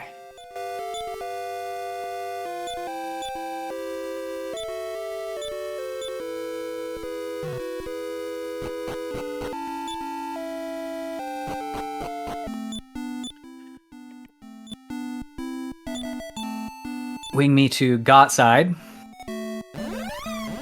Right, and this is going to be like my final shopping check. I'm going to try to see if there's anything I can purchase for my party members here at this store. They don't have a lot of great stuff, but we're going to sell off some things anyways. We don't need... Hero will keep their lethargy, but we're going to sell your silk robe. We really only need to sell the big ticket items, right? But we're also clearing out some inventory space, so we'll get rid of this magic potion. Nobody was able to equip that dragon killer. Oops. Nobody was able to equip that second sword of lethargy. Nobody was able to equip that mysterious Bolero. There's another sword of lethargy in there somewhere. We're going to sell it too. Alright, what can we get here? Ice Blade. Bray. Boom, there's your weapon.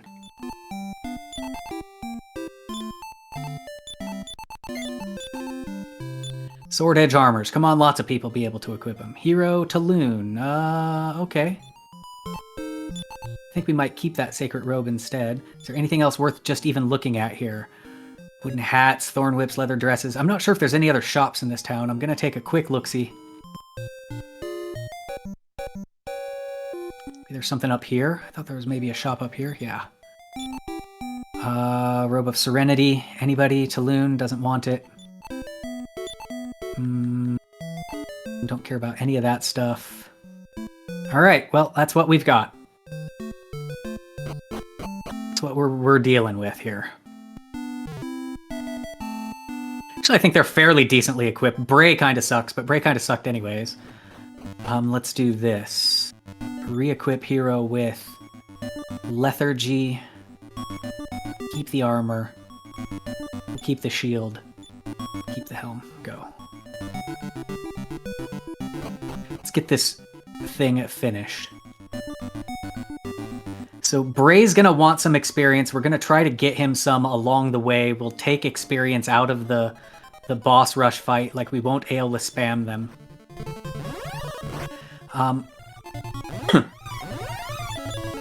Excuse me.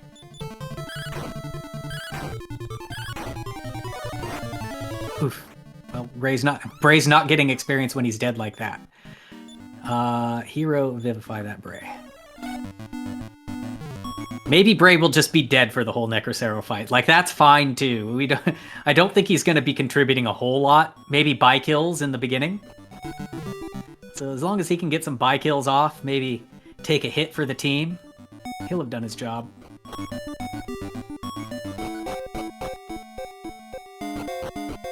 Yeah, we do have a pretty good supporting cast to take care of Bray, though. And, Talon still might surprise us with a nice, just throw Necrocero off the mountain. He's been known to do that from time to time. Of course, knowing our luck, he'll do the earthquake thing where it damages everybody and kill off Bray. He'll cause an eerie mist to make it so that we can't cast spells. That's the Bray that I'm used to. Or rather, the Christo that I'm used to. Well, if I can jump in real quick, I want to say hello to the Raiders from Speed Gaming and Woven Worlds Inn. Welcome, everybody, to the 2025 Final Fantasy Randomizer Winter Marathon. We are raising money for the South Carolina Firefighters Burn Children's Fund, and we have raised almost $8,700 for the charity, which is the best that we have done for the Burn Children's Fund ever. And we are about to finish DW4. We've got a couple of other randomizers, though, that you can donate for if you like. We have a naming incentive for Pokemon Crystal, which will be closing very soon. And then we also have a naming incentive and a starting hero bid war for Final Fantasy IV Free Enterprise, which is coming up in a couple of hours or so. So please donate to those. We would love to hit $9,000 in our donations and make our admin mods sing even more than they're planning on singing already.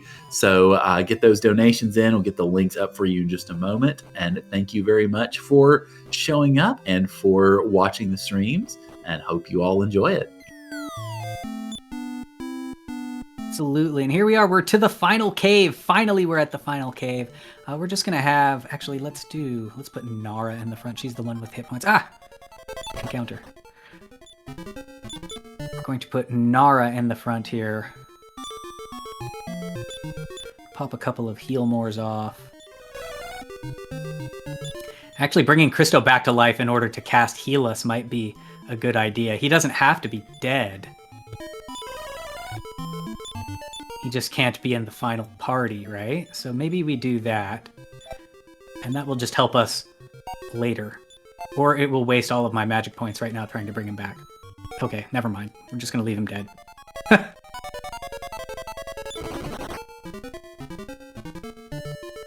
Bray could have used that experience. It is true. I like to, if we're going to do any grinding or anything like that, I like to get through the final cave, do the final save on that side of it, and then we'll jump back into it, and we can use like a transition tile or something like that. Also, do the final boss rush first. So once we get through this cave, there will be 4 bosses that we need to fight, and then climb Necrocero's palace and fight him. So those boss rushes can also give us the experience points that we need for Bray, because I'm not sure where he's going to end up being. But after all of that, if we still need to do some grinding, you know, especially if he's only got 53 hit points, he might not survive those boss fights. Ow, Icy Gusts from these fairy dragons is not cool. This, by the way, is why we only have 1 person in the party, right? We would have party wiped already. But with the 4-run guaranteed rule, you know, if you have your really tanky person as the one that's in here, first off, you don't take a bunch of damage from all of those breath attacks that hit your whole party. And if they die, you know, the rest of the party can come out and try to save them. But we'll keep her topped off, because that means there are scary monsters with scary stuff down here. That Icy Gust is Necrocero's worst attack.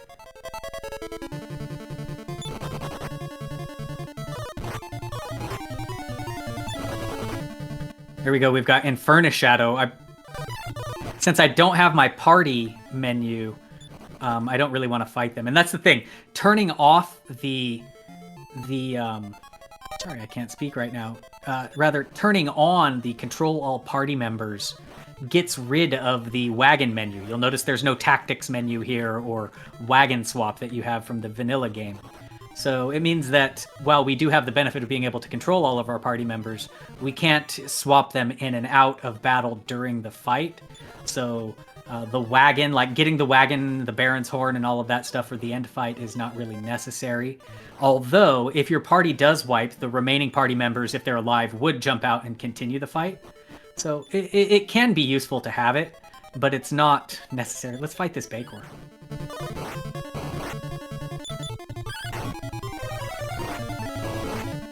Let's not fight this Bakor. That was a bad idea. Forgot, she's one of the ones that does not have a Sword of Lethargy.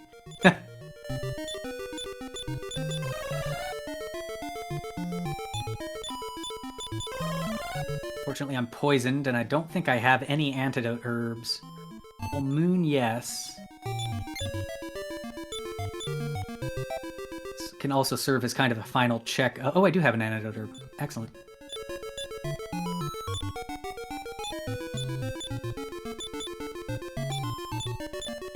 Let's just use that up. There we go. And I think that she wants to be the one that holds this. So I'm going to put it on her inventory right now. And who has that World Tree Leaf? Hero? I don't know who has it. We're going to have to get that off to somebody too.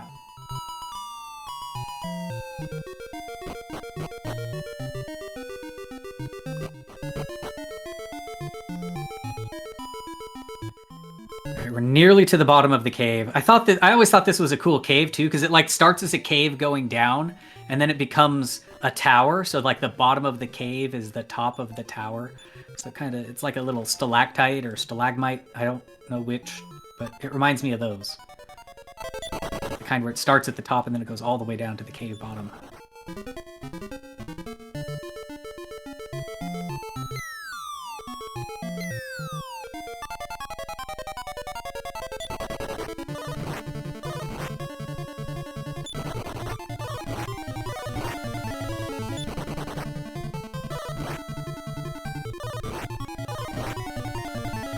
Of course, we get the triple run fail against Red Cyclone Zangief.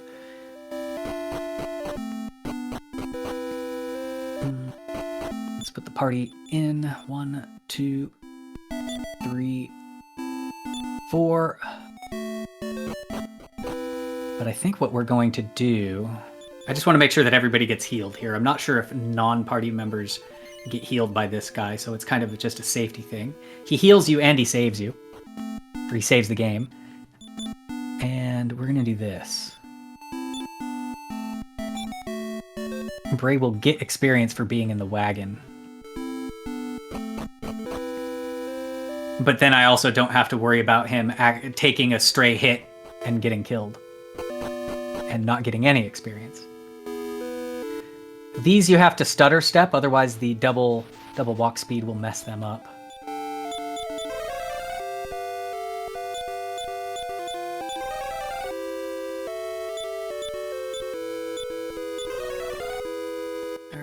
Boss fight time.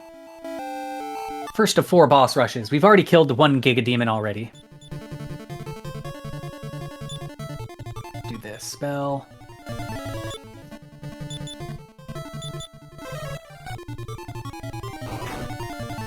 Of course, Talon's gonna do a Freezing Wind. Spell, let's get defenses off on this guy. I'm actually gonna have you cast Blaze Most. There's Talon doing more Talon shenanigans.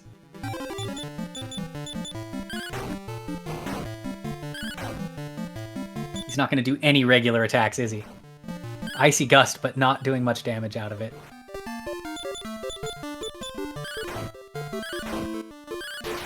There we go. We got him. Oh, Talon. At least he's not doing anything horribly bad, though. There are some things he can do that, like, hurts the party. So at least he's not doing that. All right, Bray levels. This is what we're looking for. We're looking for hit points. There's a whole 4 hit points for Bray. 4 more. 3. And the Bedragon spell. This Bray here. He's picked up 11 hit points in 3 levels. That's not what we're after, but I guess it's better than no hit points. We didn't get any 0 hit point levels. Can I please just get Christo back? I can. Good. Christo is here to cast Heal Us.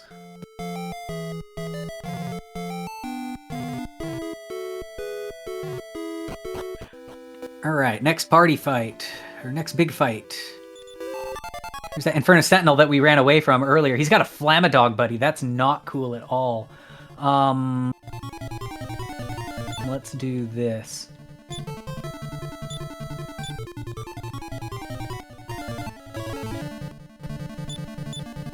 No, yeah.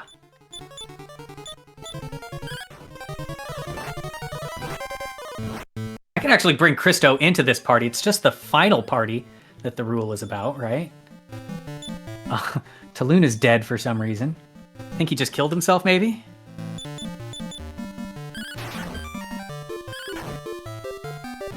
Anyway, Bray's the one that matters for experience here.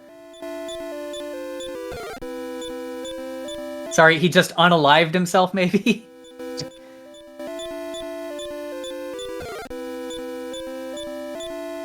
Taloon was jerked away. Okay. So we got Taloon jerking away over here.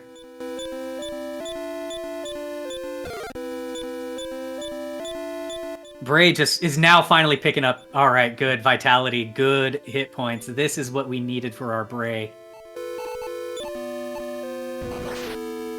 Anyway, let's get him back alive. Got a little bit of graphical glitch happening here. That also happens sometimes. The emulator you're using actually has a lot to do with it. So I use the FCE-UX emulator, and that is probably the one that has the least glitching or graphical glitching for this game. I don't know why it is that way, but it is. We've got another fight here. We're just going to go ahead and fight this Randomizer. Try to get that extra Bray experience here.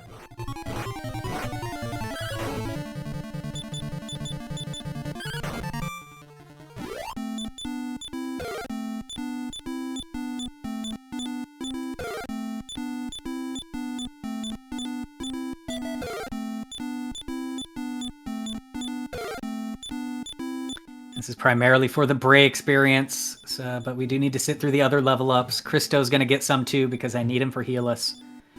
And actually, I think I'm going to put him in the party for these last two fights here, just to speed things along a little more there as well. And then we'll bring Bray in for the end. And maybe, just maybe, we'll still be able to make that 330. We're going to be cutting it very, very close here. Looks like Bray learned Vivify. Let's do this. Christo, you don't have any of your equipment, though, anymore, do you? That's fine. You just don't have your weapon, because I sold your Sword of Lethargy. It's okay. You don't need a weapon.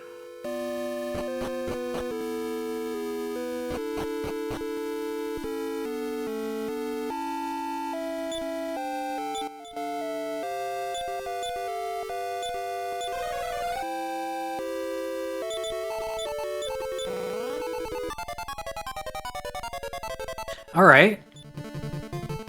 Not what I was hoping to see here. We might just Aeolus all of these guys away. Item. We'll have you use Fireclaw. And we'll have you spell.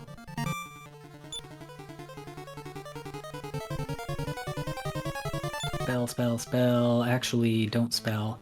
Item. You Aeolus as well.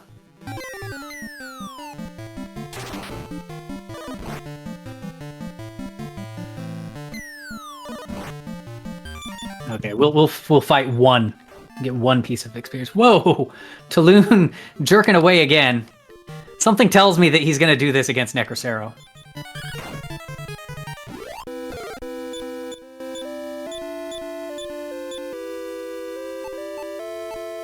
Oh, Taloon. Here he goes, jerking away again. So I need to spell... Need to try to Vivify you yet again. Bray, you've got magic, right? Vivify. Taloon. Doesn't revive. Spell. Hero. Vivify that Taloon. Good. Christo, do what you gotta do. No, that's not what you were supposed to do.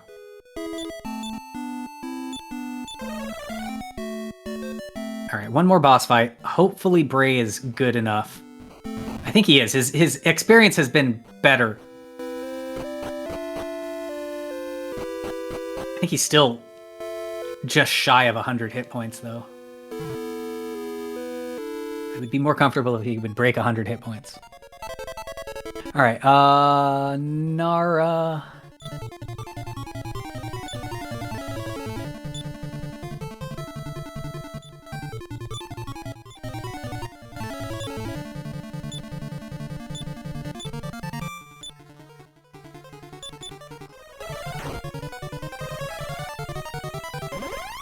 Oh, he winged away. So much for extra experience for Bray.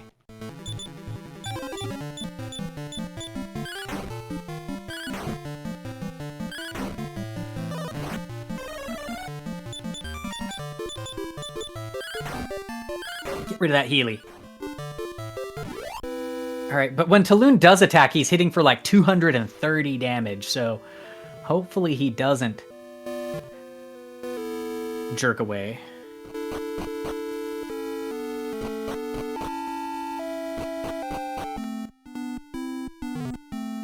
Alright, so we're just going to dip down here. We're going to switch our party back to Bray.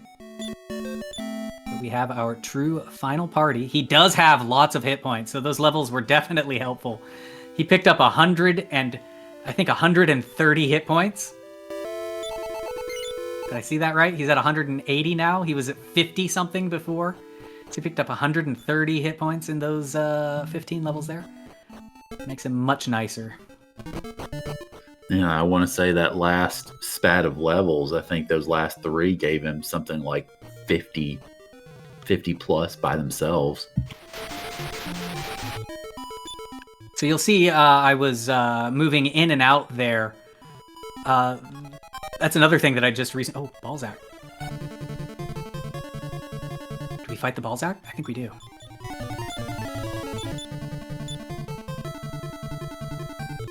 Just to be on the safe side. Oh, that was a low Balzac. That was not worth it at all.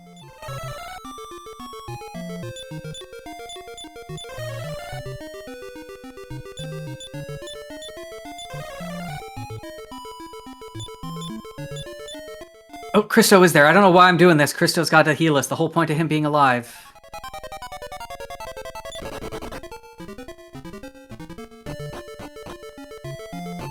was thinking I was already through and needed the Baron Horn to use him. I was wrong. Can I beat Necrocero in 9 minutes? That's the big question.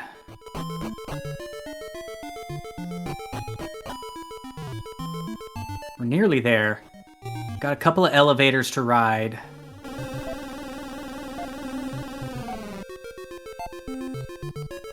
Taloon's gonna yeet him 3rd round easy. If he doesn't yeet himself first.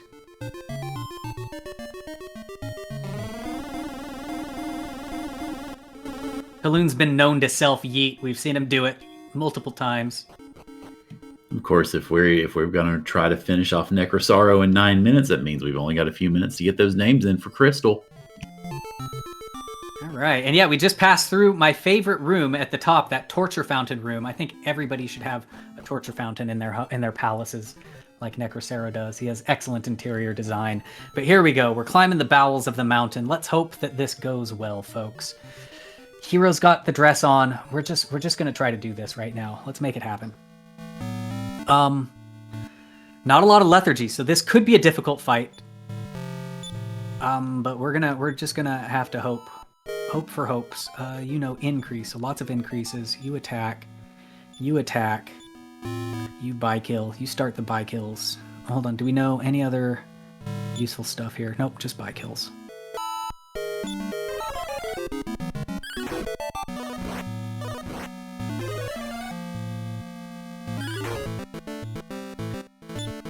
Alright, we'll get a 2nd increase. Attack, attack, buy kill that Taloon there.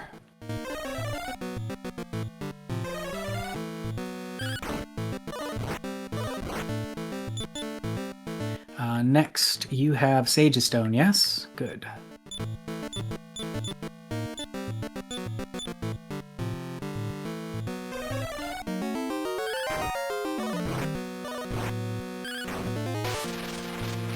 Alright, arm down, and he's asleep. Go ahead and hit a defense. And the buy kill didn't go off before, so we'll get it off. Taloon, allowances, nobody move! So nobody moved. Spell, buy kill yourself. There's the metal slime, but he didn't turn Necrocero into one. It's also very glitchy. Oh no, he did! Metal slime defeated. There we go. So that's how you defeat Necrocero, is you just turn him into a metal slime.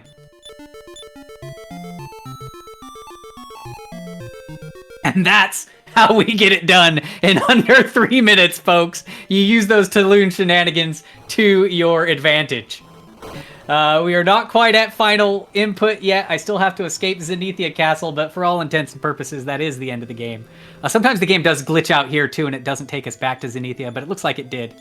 So that's the speedrun strat right there, folks. Just have your Taloon turn him into a metal slime. So as Gungadi points out in chat, you can thank them for that because they are the ones who got Taloon into the final fight. Yeah, that actually saved us. That saved us from going over our allotted time when we're trying to reduce that to try to catch up from earlier. So that's perfect. We've got our sub 3:30. In fact, my timer says 3:24:23 because that's the final input right there. It saved us 5 phases. And the hardest phase. Like, I really was not sure if we would be able to handle phase 7, where he starts doing icy gusts, and I only have one sort of lethargy to, like, not keep him asleep. So, yeah, I was pretty worried about that one. But we got it done, and we collected a lot of dollars for charity, and so that's super awesome, too. I really appreciate everybody coming in to check it out, and for all of your generosity for this, helping out the Burn Children's Fund. So yeah, thank you so much, everybody. I'm gonna go ahead and pass it off to Courant because I've said about all the things I've got to say about this seed. It was weird, wacky, wonderful, fun. Taloon saved the day. Thank you for bringing Taloon into it. Thanks, everybody.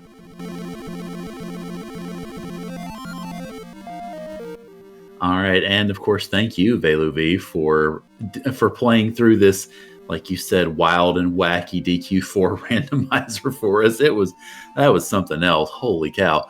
But yeah, so thank you, everybody. This is, of course, the 2025 Final Fantasy Randomizer Winter Marathon supporting the South Carolina Firefighters Burn Children's Fund. And that was quite the run. Not only did it get wacky and crazy, but we raised a ton of money for BCF. And now we are sitting at just under $8,700. We are going to make our way over to, oh my dear Lord, what happened to the Pokemon Crystal stuff? Okay, so many names. But yeah, we are about to head over to the Pokemon Crystal full item randomizer, played by Leaf and Zeruvian, which I hope I'm saying correctly. The character names are, I think, pretty well set because they've got to be getting everything ready, but we do still have 2 other randomizers after that. We have the Mystic Quest randomizer with Hemix. That incentive has been achieved, but you can still get some money in for the Starting Hero Bid War and the Starting Hero Name Bid War for FF4 Free Enterprise by Scarcerer and Possumorpheus. So you still have some things to donate for, and you still have some prizes to try to win. And we have $9,000 to get to make our admins sing their lovely little throats out. But for now, I'm going to step away. I and my hats have done our service for the evening. We're going to pass the hosting torch back to Tony Ortiz, who is going to bring us in, I believe, for the final stretch of the evening. So thank you all for watching. Thank you all for donating. Thank you all for putting all these hats on my head and putting Taloon into the final party. And I hope you all have a great rest of the evening. Of course, I will be watching along with you. As always, good luck, have fun, and let's keep getting those donations in, y'all.